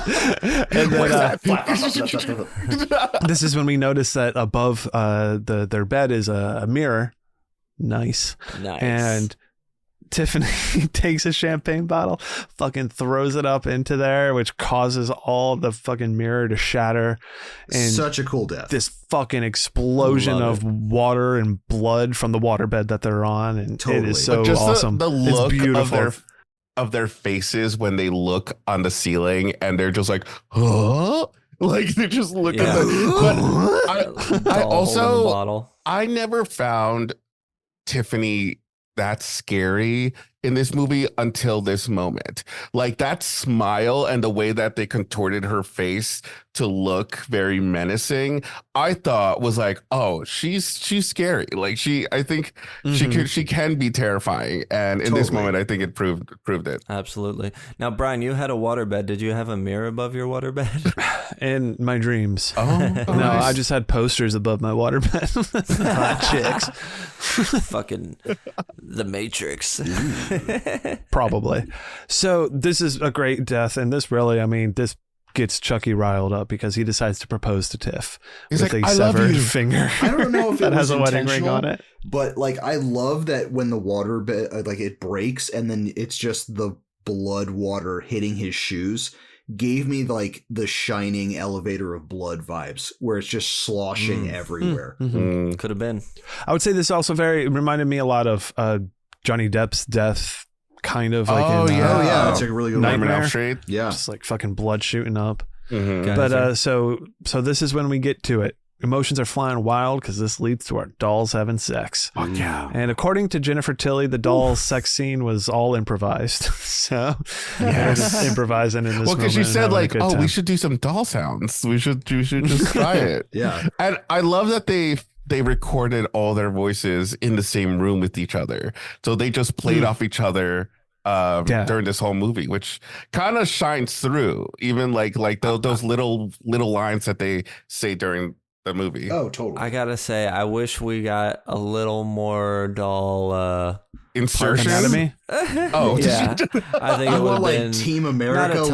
level of doll penetration? Or penetration. not necessarily to that level, but for the humor of the movie, it would have been funny to see something. I don't know. Just I whole mean, bit the about doll the rubber. tonguing. Did we get some good tonguing moments? The I mean, it is rubber. pretty funny. Yeah. Yeah. I feel like I agree. I think it could have taken it there, but maybe at the time they felt like that was just a little bit too much. It would have, Sure. I don't know, done whatever. But we do get the doll crack. We do get some doll butt in this moment. Mhm. And that's about the only, I guess, if you want to call it nudity that you're getting in this one here. right. Late night at the hotel, Jade, kind of Jesse like gets up out of bed. So Jade calls David real quick. She's all worried. She's like, Jesse's a killer. I don't know what happened. I'm fucking scared about this. And Jesse's like, you need to go. You should turn yourselves in, go to the cops. Separately, Jesse's gone to a payphone and calls David as well. And he's like, I think Jade's a killer. I'm worried about everything. And he's like, I love this you need to dynamic. go to the police. Yeah, this is funny. For some reason, it reminds me of that moment in Wet Hot American Summer where they both go up and like ask what's her name about where do I go to like read a book about on astronomy or whatever? Yeah, the library. Camp directing, I guess. Duh. Yeah. That's David in this moment being like, guys, you just need to turn yourself in, and then that's their little phone call. After this, we get the next day. Housekeeping arrives, and we get to see the aftermath of the bed scene, which is just, we get a nice, beautiful, brutal shot of them all just impaled with various mirror pieces. Very cool, very good, fun too. The Jimmy and just like, who was the? I love getting to see the aftermath with all the mirrors in them, and like one's in a face. It's who nice. does the cameo for the maid? Kathy and Jimmy. Yeah. So fun. It's always fun in these movies too, where like even the smallest parts, you're like, okay, awesome.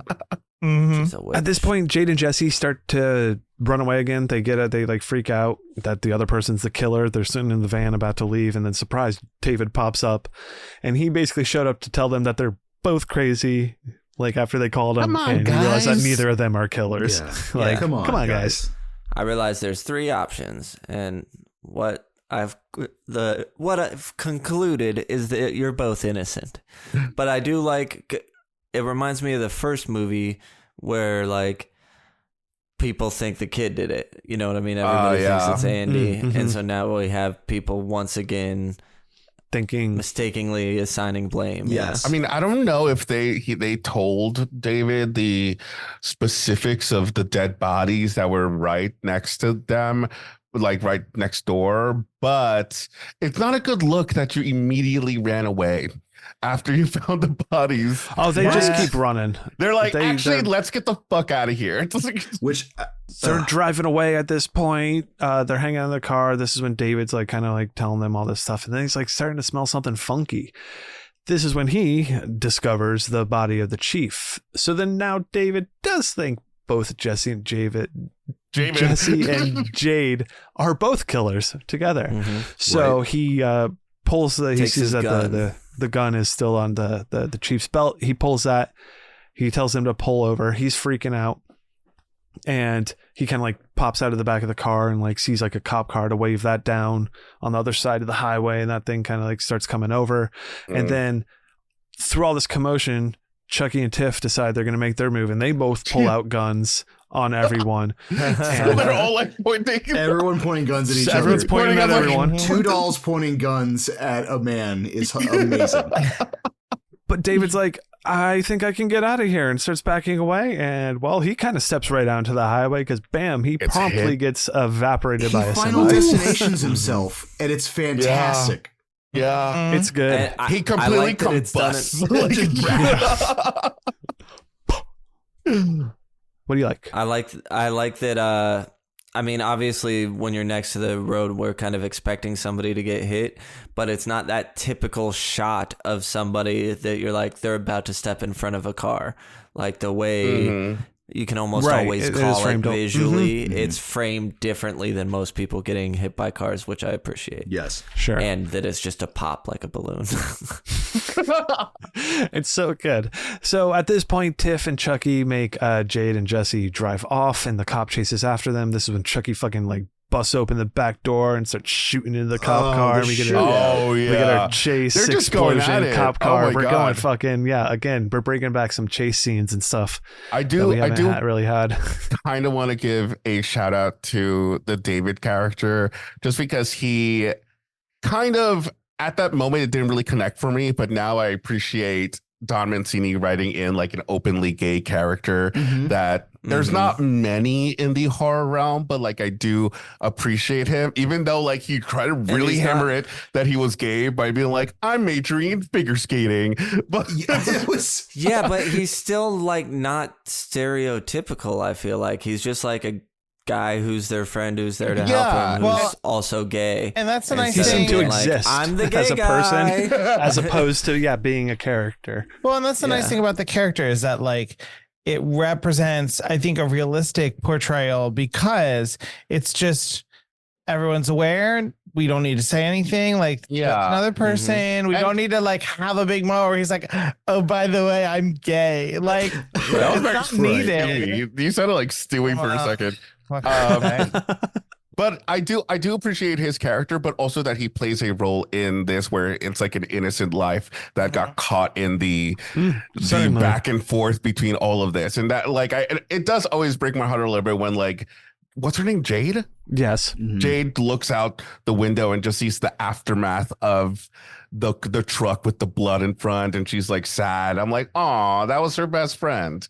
Like, yeah. They get by that pretty fast. Gonna need a mop. They're like, okay, we gotta keep going. Yep. Sorry. So we get fucking Chucky blown up cars, and this is enough for them to get away. We get a little bit of, again, an exposition dump of, you got to do this, you got to help us.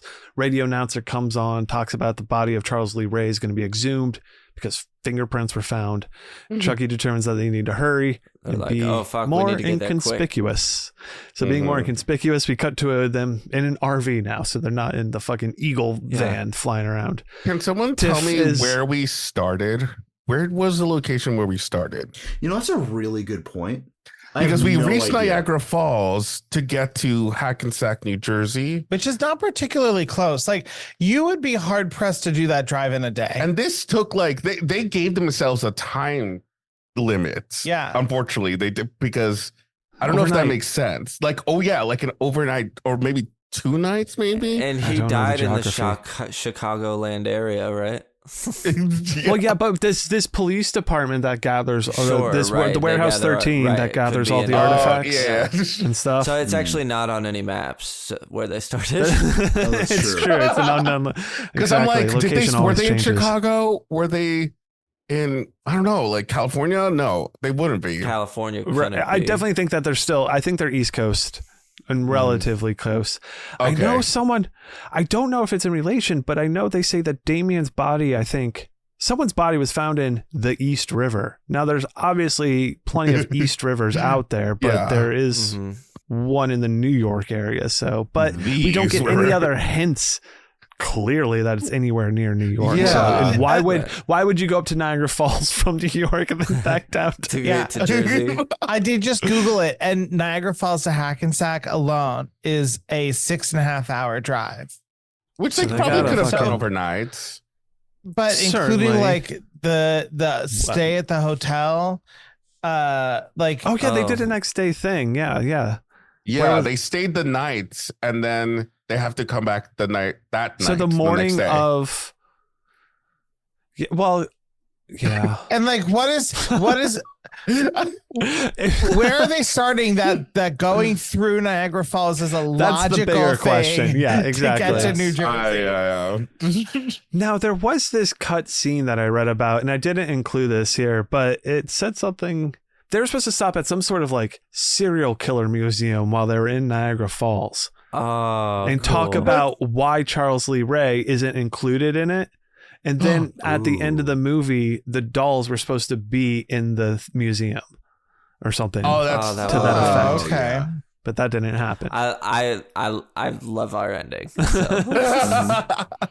Yeah, makes up for it. So, okay, we're in the RV. Tiff is doing Jade's makeup to basically look like herself because she's like, I'm prepping you to be in your body, girl. And she's baking cookies. She had made a bunch of Swedish meatballs. She was going ham, but creating a bunch of dishes. This is where we also see her like open up a closet and there's 2 fucking dead older people and they're shot in the head. Yeah. So that's where our RV came from. I love that because as the audience, we're like, oh, I guess they just have this RV now, whatever. And then real quickly, we'll sew up that question with just like a 2-second shot. Perfect. I will say a little bit smart on Jesse's part here from remembering the line that Tiffany told him was like, the least a man can do. The least a man can do is the dishes. Which is a specific line. He notices that there's dishes in the. So he's up front driving with Chucky, and then in the back is Tiff and Jade. And Jade's tied up on a chair. Yes, and it's all very domestic right now with her cooking and making all this food for her and bringing food for Chucky, and it's like Give him a kiss. domestic bliss. Yeah, he's like, I don't know why I didn't get married sooner. Well, Jesse starts sowing some seeds of doubt and getting into Chucky's head about all these dishes piling up. And I think Jade also kind of notices what's going on and starts taking on Tiff as well. And then this causes them to, I will say, Chucky and Tiff to get into a fight. This is maybe not a popular opinion, but I was ready to defend my homegirl. How dare y'all are coming out at Tiffany and Jade? Why the hell are you saying anything? Like, you're tied up, all right? You're the pinnacle of someone we should follow. Anyways, I felt it was a little outnumbered for Tiffany. Yeah, right. If I'm in that situation, I'm getting into these people's heads and doing whatever it takes, I think. But sure. So that causes Chucky and Tiff to get into a whole distraction shouting match with each other. And this allows Jade to fucking kick Tiffany into the open oven. And I fucking love that. It's so funny the way she like twists her chair and hits her with the legs. God. And sends her flying, and that causes the oven door to close, and fucking she gets all burnt up and stuck in there. Chucky starts freaking out, and then I forget how he gets either thrown out or like something. I think it gets kicked, right? I think he gets pushed out by Jesse, I think. Yeah. Kicked, push, or thrown by Jesse. It's amazing. He definitely tosses him out the window. As Chucky shoots his gun off at Jesse while he's going out the window. So that causes them to wreck the RV and go off the side of the road. Now, talk about explosions, baby. Yeah, exactly. We're fucking getting it here. Chucky's flown out the window. We get the wrecked RV. Jesse, I believe, gets knocked out at this point, and the RV's spilling gas. Tiff's still alive. She's just very badly burned, and she breaks out of the oven and attacks Jade. And she like starts biting on Jade's ear and like really get in there, and then fucking Jesse regains conscious and just like rips Tiff off and throws her, which I thought was great. I mean, yeah, it's a fucking doll. Perfect. Exactly. Jade escapes but is greeted by Chucky with a gun. We get the big old RV explosion, and so basically Chucky at this point is taking Jade hostage, and Jesse is then able to take Tiff hostage, and this leads us to Charles Lee Ray's gravesite. So we weren't too far from where we needed to be to get to the exhumed the body there. It looks like they already started work. They dug it up, but they didn't do anything after that. Thank God. Yeah, they just said the the person hard to work. dig it. That the cops haven't come yet. Exactly. They had it set up because we get just a coffin, a wooden shitty ass coffin down in the bottom of this giant ass grave, and there's some. I guess maybe the rats came in later once it got dug up, and we're like, oh. We'll come check it out. I don't understand why there would be rats in a coffin that's been under the ground and buried for that many years. Right. Yeah. I mean, true. It's not, I'm not honestly, that concerned by it. I just thought it was funny. I did not even think about it, honestly. Yeah, me either. It's because they dug them up, opened it, and then they left for 15 hours before Filled it with sprinkling rats. cheese all over Do you the think corpse. it's like this nocturnal rat family that's been living in this coffin for generations? Yeah, they're all blind. They're all, yeah. Albino. That would have been fun. But they're not. They're just normal rats, I think. And we get this is where, we get our final showdown of Chucky has Jade go down and retrieve the amulet for him so that he can essentially start the transfer and everything. But then Jesse does show up with Tiffany holding her hostage. I guess Chucky does really love her because he agrees to let them Switch. exchange and switch Mm-hmm. for each other. I guess he think figures really we'll does. just He's kill just them. a, maniac. Yeah. We'll just kill him once we get back together type of thing. Because, he does pull out his knife once they reunite and, like, throw it. And Jesse notices, so he turns around and gets fucking stabbed in the back. Tough guy. Yeah, tough guy move. taking it. But, this does really, I think, change things. Tiffany really realizes that he's a good guy, and like this is a good she couple. says something about him being a good guy as she's It's as the exchange is happening, she's like limping over. And kind of like, but we already knew that he was a good guy. I for that's my us buddy. this whole time. Yeah.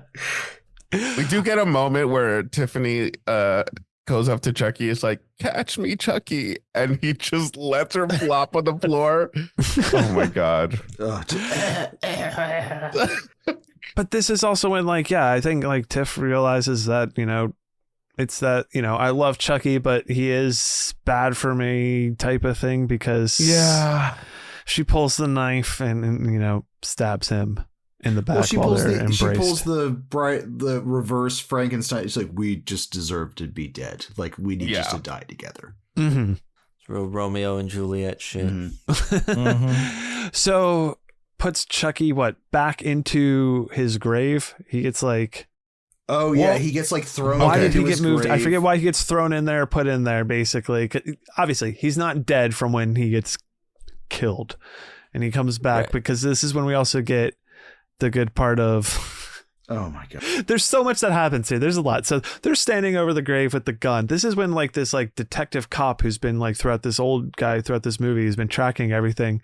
I love when he runs up. Here, guys? Exactly. So put the guns down. Then he runs over and looks in the grave and he just goes like, whoa. It's because he seems like this fucking Chucky. And it's so funny watching Chucky run around it. They're trying to climb out, like trying to jump and stab the wall. the dirt wall.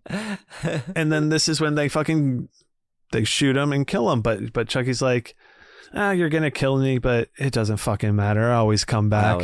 But dying is such a bitch. And then fucking get shot up. That is so good. That's a good line. That's a good line. Mm-hmm. And then when he's like falls in the grave, his like eyes are rolled back white. Yeah, I like it. Looking, it's pretty cool. I mean, it is a really good look too. Dead. It's not Chucky. like featured. It's just it's just you there. Just kind of notice it. Yeah. Before we get to the end of this, I do just want to take some appreciation for the combat between Tiffany and Chucky itself. I just always love that overhead shot of them with shovels hitting each other. Like I was like, wow, from a Bride of Chucky titled movie. This is what I want. I want these two fights. Absolutely. People fight each other. And it's such an evolved version of what we saw in the last 3 installments when they actually have an actor in a Chucky suit.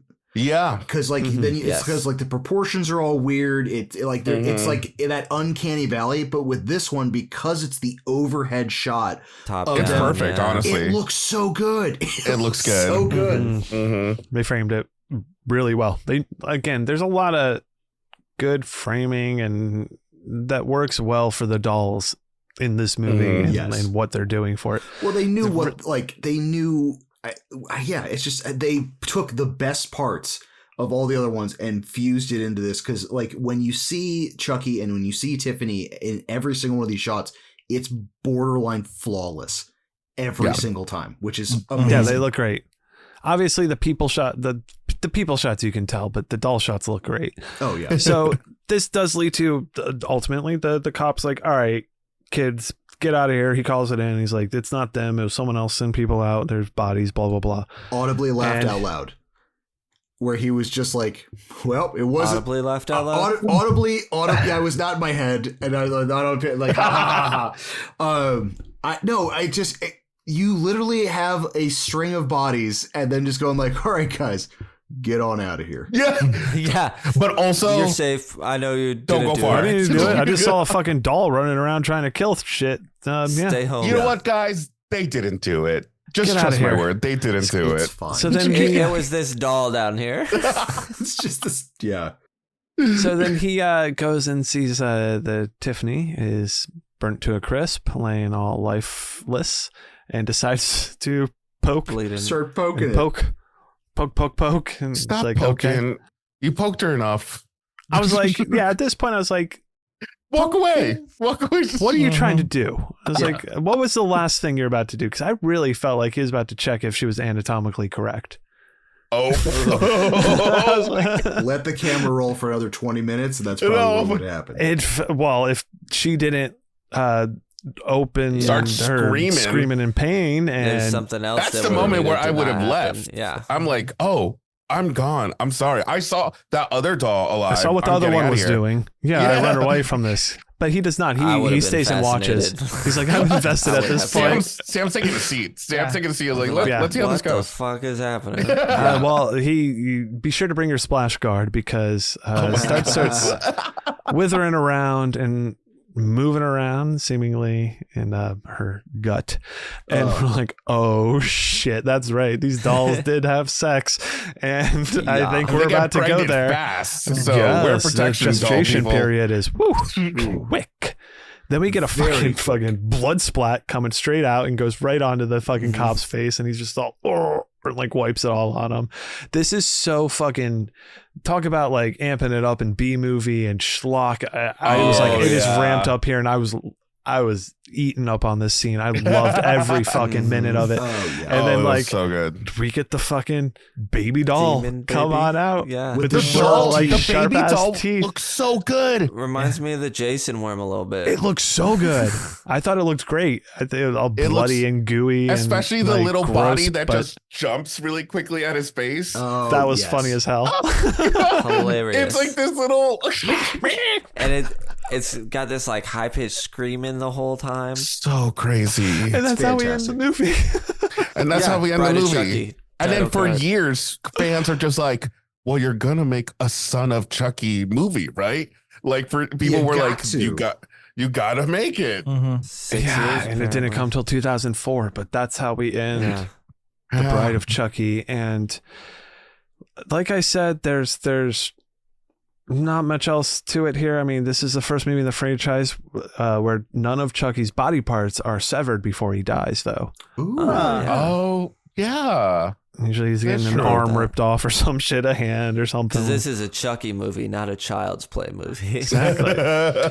Body count of 10, it says as well. I don't know. I just listed that because that's always fun to know. Oh, yeah. But that's kind of it for this movie here. Do you guys have any final thoughts before we jump into the crematorium and start questioning everything we know? All right, our crematorium questions, and we're going to start it off where we always do. Would we survive this one? If so, how we doing it? I think, again, I mean, I don't know. Depends. It all depends on... You got two dolls now. Yeah, we got 2 dolls. That's true. I don't know. We're all on the shuttle bus together. The shuttle bus, and they get on there and are trying to go where we're going. How many Chuttlemen die en route to this cemetery in New Jersey? At least one. Absolutely. And it's gonna be me. I think so. Okay. I'm gonna befriend Tiffany, and then when I least expect it, you're gonna be too trusting of her. I think, honestly, I want to say in most cases I would survive. I think this one I would be like, it would be something dumb though. I would be killed, but it'd be electrocuted in a bathtub. Electrocuted in a bathtub. Or some kind of like, I don't know, like a stupid weed pun, and then I get killed with like a bong or something. You know what I mean? Like, it'll just be... Well, I think what happens is that we're in the RV, and we stop because there's 2 dolls on the side of the road that we're going to pick up. Yes. And you open the door and it's like, boom. Yeah, let's do it. You're one of the old people that's stuffed into the closet, but then, or 2 people, like, right. And then we can fight back maybe. I don't know. Or you but I think it's a little bit more semi-truck. I always feel like, I feel like surviving Chucky is particularly easy because I feel like he's easy to control, but I don't know. I think I'm just thinking too much of the perspective of like, we already know that the dolls are alive. For most people, they get you because you don't know the dolls are alive. So maybe that's right. That's maybe why that's another thing to include. I feel like if we know the dolls are alive, I think we can fight off against them. Right. And the other question that I had that we talked about before is like, how strong is Chucky in doll form? Because we've mentioned that maybe he's a little stronger here. Well, I would argue that he's not, because why? But why would a playpen be able to hold him if he's holding like any sort of? I feel like he would have been able to more easily break out of that if he had closer to the human 2 of them strength. Put John Ritter in the bench. They got to lift him up into there. That's right. So that's pretty strong. That's true. Like, fucking strong. But that's a strong playpen. He's exactly as strong as he needs to be at any particular moment. There you go. Mm-hmm. But I think we have better chances opposed to some other things to get out of this one. How are you feeling about the goo level? I think it works for me. I'd say it's definitely amped up from previous installments, but I felt it works within the tone of the movie. You could always give me a little bit more and I wouldn't be upset, but I think it works. For late 90s, I like it. Yeah. I think you also get for a Chucky movie, it's amazing. Yeah, for a Chucky movie, it's precisely insane. Also, it's such eclectic goo. Like, we're getting blood goo, we get our classic Child's Play Chucky goo, but then we also get a lot of different ones thrown in. We get like nail goo. Face, yeah. Yeah, I mean, like, a whole nail face. That Oh. That was pre-Pinhead. What should we call him? How about Nail Face? How about Nail Face? So, yeah, I think we kind of all agree that it's hitting pretty damn good here with our goo. Our villain level, though, this is where we'll go around the horn. I think I'll start it off. Sam, you'll be next. Power level. I'm giving him a 2. I don't think he's that strong. And he really doesn't. And then apparently he can't do much without his amulet, so there's like even more limitations on him. And it seems even like then, it's the easiest he's ever been killed too. Like just 3 realistically, shots or whatever. Yeah, true. Mm-hmm. So I give him that, but iconography, I gave him the full 5. I think he deserves it for this. This one's fully iconic, so that gives him a total of 7. Sam, agreeing with that? Pretty much dead on. I'd say 5 for iconography. This is my favorite look of his so far, and I maybe just slightly higher, 2.5 than yours, because I think you're a little hung up on the playpen, but that's not that big of a difference. So 7.5. No, Brian's fucking like, playpen. Chucky's Goddamn weak as playpen. fuck. Weak ass. Have you seen me? Ross. I'm gonna agree with you guys, because I mean, like, it's either like a 2 or 2.5 for me, but iconography for this is like 5. If I could give more for iconography, then I would. Right. I think I've given it 5 before, max. and this is better than the other ones. Absolutely. Right. Sure, totally. So what would they like? Yes, Still sitting in around that 7.5 territory. Yeah. Sergio. 5 iconography for sure. Mm-hmm. And then I want to say that he's stronger in this one, but you got me stumped on the playpen. Maybe he was just, Playpen swooned stump. by Tiffany, and he just didn't know what to do. It was mentally, not physically. There you go. Mental blocks. Mm-hmm. Gotcha. I'm gonna do 3 for him. Okay, an 8. Cody. I'm also going to say 5 for iconography because, of course, Solid. yeah. And I think I'm going to excuse the playpen because I'm going to just make the argument that he's still just got put back together. He's like still repairing himself. He needed a good sleep or something, and then he'd be good. Mm-hmm. The dull parts are still turning human. Yes. Yeah. Mm-hmm. So I want to give this a 3.5 because I mean it's clear that, like I said earlier, they're getting everybody. Mm-hmm. I don't think that there was anyone that really gave them too much struggle with killing except for each other. So I'm gonna say 3.5 for 8.5. Cool. I think that works, and I'd say that's what I give him as a couple score as well, because I think she deserves the iconography as well. With a 5. Hold up, and I think their power level goes up together, certainly. Yeah. So I could give it that 3.5 for an 8.5 as a couple. Nice. Yeah. As a duo, absolutely. You guys want to see a sequel to this one? Sure do. Hell yeah. And because of what the ending to this is, it's the sequel we got. You need it. Yeah. I'm on board. I don't I'm have ready. Yeah. something else. I want a seed of Chucky. I want type this. of movie. Yeah, I want Chucky to come back, of course, but like now you're not just sitting in here waiting to be like, okay, how are they going to bring Chucky back again? It's like now we're excited about, there's a fucking What weird are they little gonna baby do with this thing. Yeah. Okay, so I would love to have the sequel set in a Chucky themed horror, like a museum, like a true crime museum that just has dozens of good guy dolls and recreations of stuff. So you just kind of have that, like, if the scene from Scream 2 or Scream 3 with all of the costumes was an entire movie. Oh yeah. That You know what I just mean? gave We're like- me the same. I'm taking your idea, but changing it to where good guy dolls are back. They're popular again, and there's good guy land. It's like Legoland or something. So the whole place is themed after the Amusement regular park. one, and the Chuckster gets in there. That could be fun. But that's more of a Child's Play movie. It doesn't. That feels very Child's Play. Yeah. Unfortunately, when Ross, you mentioned yours too, I was like, oh yeah, like the factory. Like I imagine Exactly. the factory scene immediately came into my head there. Like, how do you stay within the tone? I mean, yeah, I just want to see where this fucking thing goes. I don't have a good idea past, and I don't even remember what they really do with Seed. I know he's grown up in it, but Right. our baby is for sure. Well, But we'll certainly get there. Guys, you want to see? I'm so interested as to how that episode is going to go, because I feel like that one, we have an interesting take on that, but we'll see. I do know it's this the one one. that Don Mancini said that aside from Child's Play 3, it's the one that is the least favorite of least the like franchise. yes, yeah, sure. Like it's shat on, and well, it'll be interesting. But when this movie came out, I was like gung ho. I was like, I need a Son of Chucky. Sure. At that time, I wasn't even thinking the title would be Seed of Chucky, but Right. I was like Son of Chucky. Mhm. But idea for a sequel, I feel like I definitely came up with my own idea, or like what I thought would be the movie, but I totally forgot what it was. I don't know. Like, what about you? yeah, I mean, I think I'm also just a little torn up with my feelings about Seed of Chucky that we, of course, are not going to reveal until No, The time. the next episode. not at all. So, like, That's a little tease.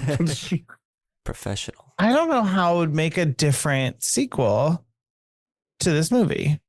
Yeah. Because I would definitely, I think you definitely need to lean into the Son of Chucky, Child of Chucky whole theme, because that's the logical next step from where this ends. You have to have it be there. I agree. Yeah, totally. They did it. So, with our soundtrack, we talked about this quite a bit, and the score. You buying that one on vinyl? I think I know Sergio's answer. Yeah, I'm sure. I think there is a vinyl that I actually don't have, but I would love to have this on vinyl. Hell yeah, man. Sam, you in this one?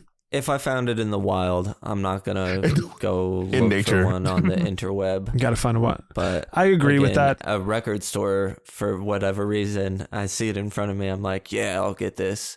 But I'm Fuck not gonna yeah, see Bride if of Chucky. Waxworks has a copy or anything. Right. Right.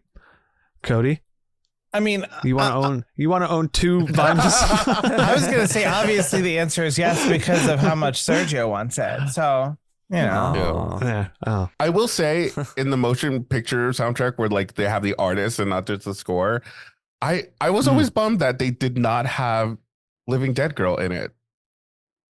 That's the true. but it's Oh, like really? yeah, they don't have it. They it's not on that there. makes Oh, well me less then that interested. changes things. Because I feel like that really, That- that's the song I think of when I think of this movie. Yeah.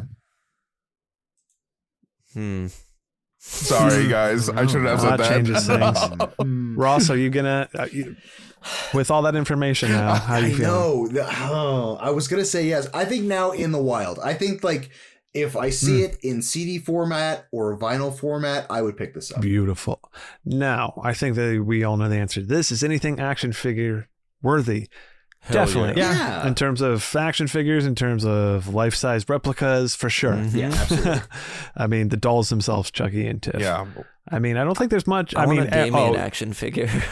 A Damien action figure. you want the bedroom playset? Yeah. I want the whole fucking Tiffany trailer playset equipped with bedroom, yeah. I would love bathroom, like the whole thing. I'd want Sexy how they shirtless make guy up stuff front. It's just like a scene from a movie, like it's a diorama that's just a scene. Yeah, Yeah. I'd want the bathtub scene with like all the bubbles and Chucky in there. I would want the hotel that'd be room fun. with the mirror have something where like you can press a button and it falls down, then you can like stick it back up like it's on magnets or something. Yeah, exactly. Ooh, yeah, They're that's fun. magnetic. That's really good. Beautiful. Well, then this leads into a great question. What kind of prop would you want? Obviously, you got to take the dolls. I would love to have those if I had a prop in the film. Yeah. Michael And Myers. Absolutely. the fetus, the baby. I want the You need baby. the baby. at the end. I would take the Zippo. Would be a fun one. Oh, Freddy that Glove. is, yeah, that's a nice little, yeah. Yeah. Oh, yeah. The Leatherface chainsaw. Ooh, yeah. That'd be a good choice. I'll take the lighter. The van, honestly. The van is There we go. hilarious. Yeah, Oh, it yeah. doesn't get destroyed. With I'll the take included John Chief. Ritter corpse. Well, I'll take the Chief's house. Fair. Yeah, Pretty nice that's house. That's a Pretty fucking Real nice nice house. house. You know what? It's fucking vacant now. If we're open to that, I'm gonna take the that weird grocery store drive-in movie, whatever the heck it was, Okay. because they were Good doing choice. good business. So I'll take that. They were getting bank, for sure. All right, so good. what do you think would be the good promotional merch for this film that you would like? I mean, the fucking little Chucky voodoo dolls would be cool. Like little keychain voodoo dolls you could get. Bride of Chucky finger condoms. So miniature condoms. Nice. Oh my God. All right. That's so good. I was gonna say like his and hers, like hand towels or something. Ooh, His and yeah. her stuff. That's Yeah, perfect. his Yeah, and some stuff. sort of fucking Knives. His and her Knife wedding set. toppers. I feel Ooh, like wedding this would be toppers. such a fun theater experience if we all were given red dyed rice to throw at the screen when they would propose Oh. and yeah, just throw. do that during the midnight showing Showing. for sure. Absolutely. And our new one here. What is the fuckable popcorn bucket? Oh my God. I mean, you gotta just make it out of TIFF, right? No, that's so. Well, it's a his and Dirty. hers. So It's a you his can- and hers. You can you can Chucky or Tiffany, That's fair. Chucky or God. Tiffany. and they lock Popcorn by buckets. holding hands. Oh my God. no, their mouths, their tongues come out and they can Yeah. lock them together Oh. from that Yeah. when they're tonguing. Oh yeah, and that's also where you would do your business. Of eating popcorn. Oh my God. Yes, of course. Eating Eating business. That's the popcorn eating business area. Yeah. All right, great. Let's get the fuck out of here and head over into our ratings. I only want your fingers. Should we all cut our fingers open and bleed on it? Can you wrap your fingers around this? I'll take a Voorhees burger and a side of Jason's fingers. Show them. We're going to kick off tonight with Ross starting our score, but to talk about our scores, it's kind of a culmination of little categories here that we like to throw together to let you know how we feel about this film, and it's all rated on our fingers. So Ross is going to kick us off and let us know how he feels. Ooh. Okay. So for engaging, I had it at a 7.5 because even when I was disengaged, I was still Okay. engaged. Yeah. 0.75, I got it. 0.75. Yep. Mm-hmm. It didn't get the full one, but it wasn't a half point. It was that, because even when I wasn't paying attention, I was still paying attention. Sticky is a full finger. Absolutely. Between the kills, the dialogue, the look, all of this is just seared into my brain. T-shirtable. Absolutely. I would do a Bride of Chucky t-shirt. There's so many fun scenes. Honestly, I would just get Goth Bed just sprawled from the top Oh, up. yeah. Would just be a great one. Mhm. I would say, Cockles. Cockles is going to get... Honestly, Cockles is going to get a full one. I think it eviscerated him, but it was a close evisceration. It's not a 0.75. It's still a full one. Mhm. And then for rewatchable for me is gonna get a 0.5, as in I do enjoy it. It'll probably be a little bit before I revisit Bride of Chucky, but when I do, oh my God, I'm having so much fun. 4.25, pretty good. It's got to be the highest. Easily we'll check for it so out. far. We'll get into Yeah. that. Check it Yeah. out. Sam, you're gonna go next here. How you feeling? All right. Engaging is going to be a full one for me. There was never any point where I wasn't just into what was going on. I think it's paced well. And it's just so funny. And how we said, there's all these little things to pick up on. I'm into it. Sticky is going to be a 0.5 for me.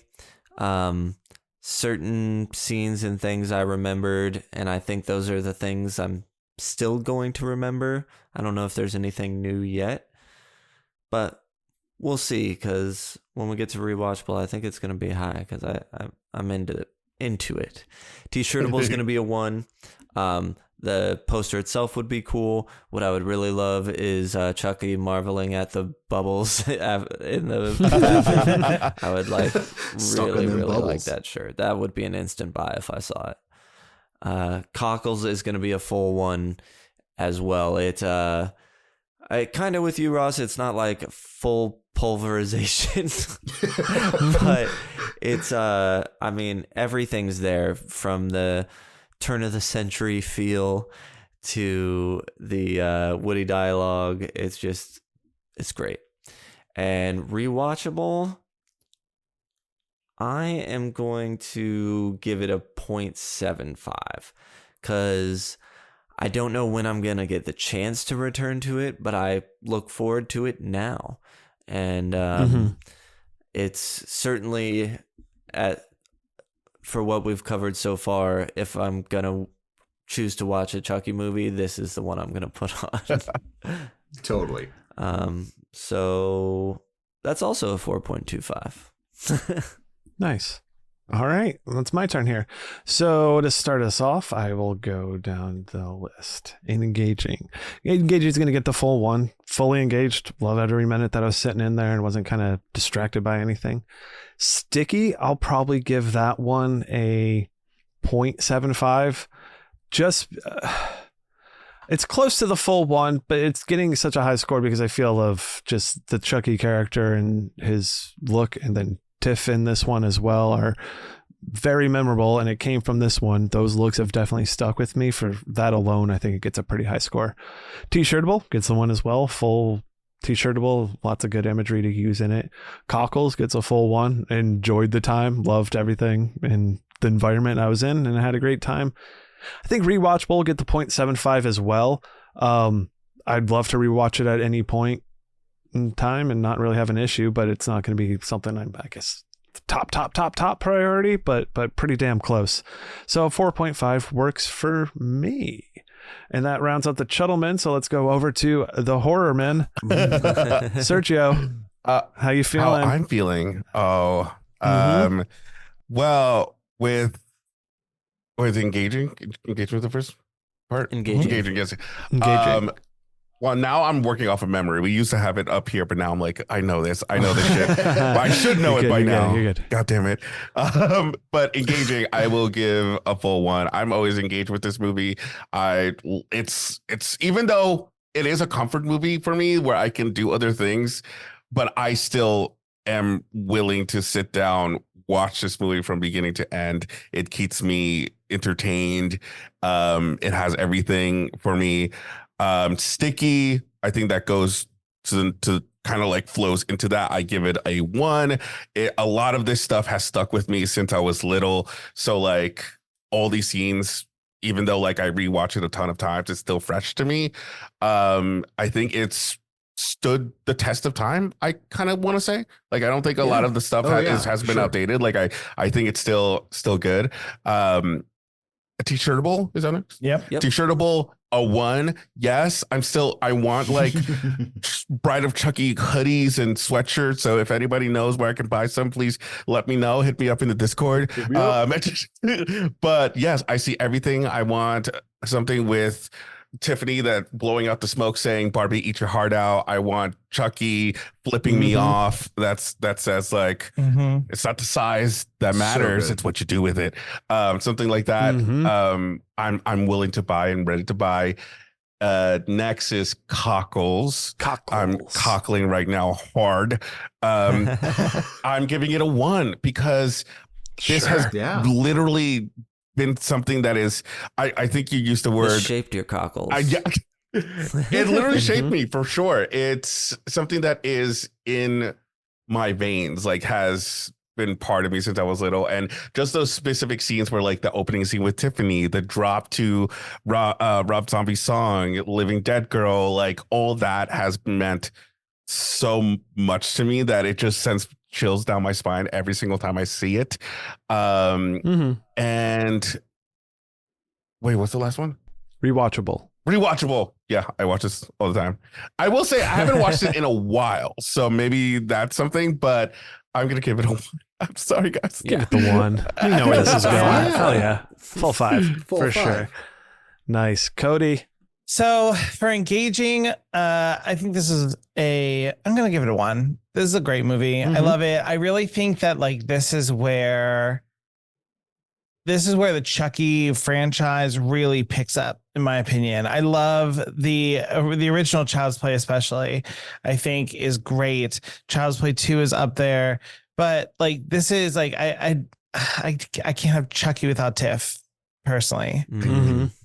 Sure. Sticky, obviously also a 1. I mean, I love Jennifer Tilly. I love Tiffany. They are my faves. So that's a 1. Yeah. T-shirtable, also a 1. I think, I mean, you could do so many different things. One of the ideas that I thought of is doing like a Frankenstein themed Chucky, where you have, nice. Instead of the dolls, you have Brad Dourif's character and Jennifer Tilly, where Jennifer Tilly has the like Bride of Frankenstein hair with the thing. I love it. Wait, I love that. Yes. And then Cockles, I'm going to give this a 0.75, only because I think I need a little room to grow for future movies. And also because I really did not like, I mean, John Ritter's character is one thing, but like the lieutenant, just like skeevy. It's opposite of Cockles. It's the opposite of Cockles. Yeah. I mean, The anti-Cockles. so I'm going to say 0.75, but then rewatchable is of course a 1. I would rewatch this again now. Nice. So yeah, 4.75 for me. Beautiful. Very good. A 5 from you. And then we got a few other club members popping in to comment on this one here. Oh, yeah. Weird. She says, this was a very cheeky, fun movie. I have fond memories of watching this. It's just so much fun and totally implausible. It's a great movie to half pay attention to and you'd still catch all the funny bits. There's a number of great one-liners and sweet kills. So many t-shirts to wear, it's hard to pick. This is such a good movie with a group as well. I can't even think of all the things to say. This movie gets my whole hand. Yes. There you Awesome. Do it. Colby the moldy Colby moldy pudding pie, the monster witch that cannot die. Yep. Says the soundtrack to this movie is one of my favorites, right up there with Freddy vs. Jason soundtrack. Any movie with Static X gets a stamp of approval. Which same director. Then we got to jump down a second. Prisoner PO blah blah blah blah in the Discord says, finish my rewatch, gotta be a 4 out of 5. It's an incredibly fun movie. Brad Dourif and Jennifer Tilly are great, the kills are good, and the plot is entertaining. The one lost point is from Jade and Jesse, the main human couple. They're just boring. Like it's the main human couple. 4.5 if the rating system goes to decimals, which it does. It does. Hell yeah.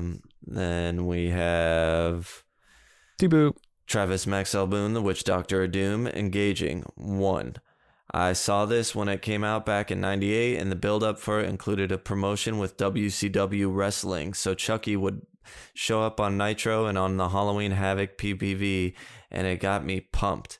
Once I saw the film, I was already into the franchise, and this semi-meta take really brought a breath of fresh air.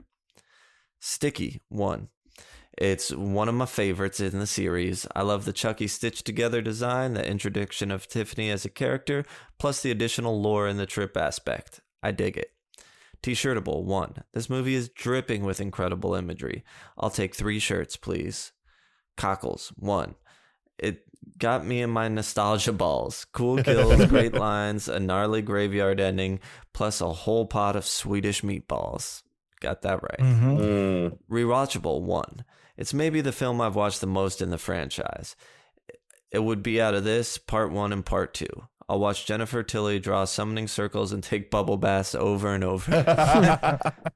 I'm there with you, T-Boo. 5 shot in the chest, Chucky dolls in the grave, out of 5. And he'll be back. He always comes back. I'm throwing expletives at the screen for the midnight show. Thank you, T-Boo. Got Scotty from Fun with Horror, who said, no time for the whole finger system, so I'll just say this. While I appreciate the camp and silliness of Bride of Chucky, it's a bit much for me. I place it behind 1 and 2 and Curse, maybe even Cult 2, but I'd have to rewatch them both. That said, I still enjoy watching Bride a great bit. Then we got Evan the Witchy Brethren saying, engaging 0.5. I only say that because Jesse and Jade kind of turned me off, but Jennifer Tilly, my God, gents, is she great. Sticky, 1 plus 0.25 of my engaging figure. This seems to me like the only one in the series that really stuck on me and other things. T-shirtable, 1. Obviously, I'll follow with Travis on this one. He said it right. So that was T-Boo's. Cockles, 1. This has drained me and my younger self for a long time. Rewatchable, 1. Plus that last bit of my engaging finger. I've seen this so many times over the years, and I'll keep watching it and be a foul-mouthed little fucker for Jennifer Tilly. So 5 Jennifer Tilly beauty marks. I love it, and I'm glad you guys are covering it. I'm going to go watch it again and wash the dishes for Chuck. And I believe that's all of them. Well, thank you very much, Sam. So the club is giving it high remarks, sitting all around fucking pretty much a 5, 4, 4.5. I feel like 5s. the consensus is that we just all have the hots for Jennifer Tilly. Yeah, everybody in this movie. I think that's yeah, we've all come out of it thinking that. Red-blooded human being. Everyone. Even cold-blooded lizard people love her too. Yeah. Child's Play 3 came in at a 1.8 from us. Child's Play 2 doesn't have an accurate score because we still don't have Ross's for that. And Child's Play 1 is a 3.8. So this one definitely does sit the highest so far. And out of 4.3, it does go into the Shuttle Club Crit. First that one is any score, any over a 4. And yeah, so sitting right in that same territory, Fido, Deep Red, Lawnmower Man, Friday the 13th Part 3, a whole bunch of, we got a bunch of that territory, some bangers. So it's in really good company. Is this the first one that has gone into the crypt for us in our collabs? Or I would think maybe Rec 3. I know I think one of the Rec movies definitely did. Yeah. Oh sure. Yeah. I just bought it on Blu-ray. I'll look back. We'll find it. But that is going to do it for everything tonight. And that concludes the Shuttle Club movie meeting. Don't forget to jump into our Discord, the best place to continue this conversation with us, as well as other club members and past guests and current guests and future guests, hopefully too. Thank you very much, Cody, Sergio, otherwise known as the Horror Bandwagon. We love you so much every time you come here. Well, we love being here. You can't get rid of us now. I'm sorry. Yeah. I'm really sorry. At some point, we're just all going to be like, hating each other, but we're still doing these. So I guess Sam is gonna like this movie. No, but I'm already thinking about what franchise we're doing next. We still got a ways. No, we absolutely love you guys. You guys are the best. Thank you so much for keeping us on. This has been super fun, and I'm glad that you accept our silly ways by dressing up sometimes. Absolutely. Please. Hell yeah. It's so much fun. It's always a pleasurable experience. Go ahead, follow them. Check out their pleasurable experience. Check out their YouTube. Listen to their podcast. Yes. Go find them on Instagram and I don't know, TikTok. Are you on TikTok? Yeah, we're there. Well, I guess. Yeah. Go find them there. I don't know why. Surprise them. Sure. Great stuff there. Get on the YouTube. That's where the real shit's at. Thanks again, guys. Don't forget to follow Chuddle Sam on Letterboxd. I'm on there as well with Chuddle the Brian, at Ross Purvis on Instagram to check out all his art, maybe to buy some of his art, maybe to go get a tattoo from him if you're in the Metro Orlando. Even if you aren't, we're gonna fly down there just to get one. So just do it. I'm down. Just fucking do it. I'm down, baby. Don't talk about it. Be about it. Check out our new merch as well. We got some merch up on our Public website, which I'll put the links below for that, and more stuff will be going into that soon. Rate, review us. We love it when you do that. Be sure to be a friend and tell a friend. And until next time, avoid the time loop.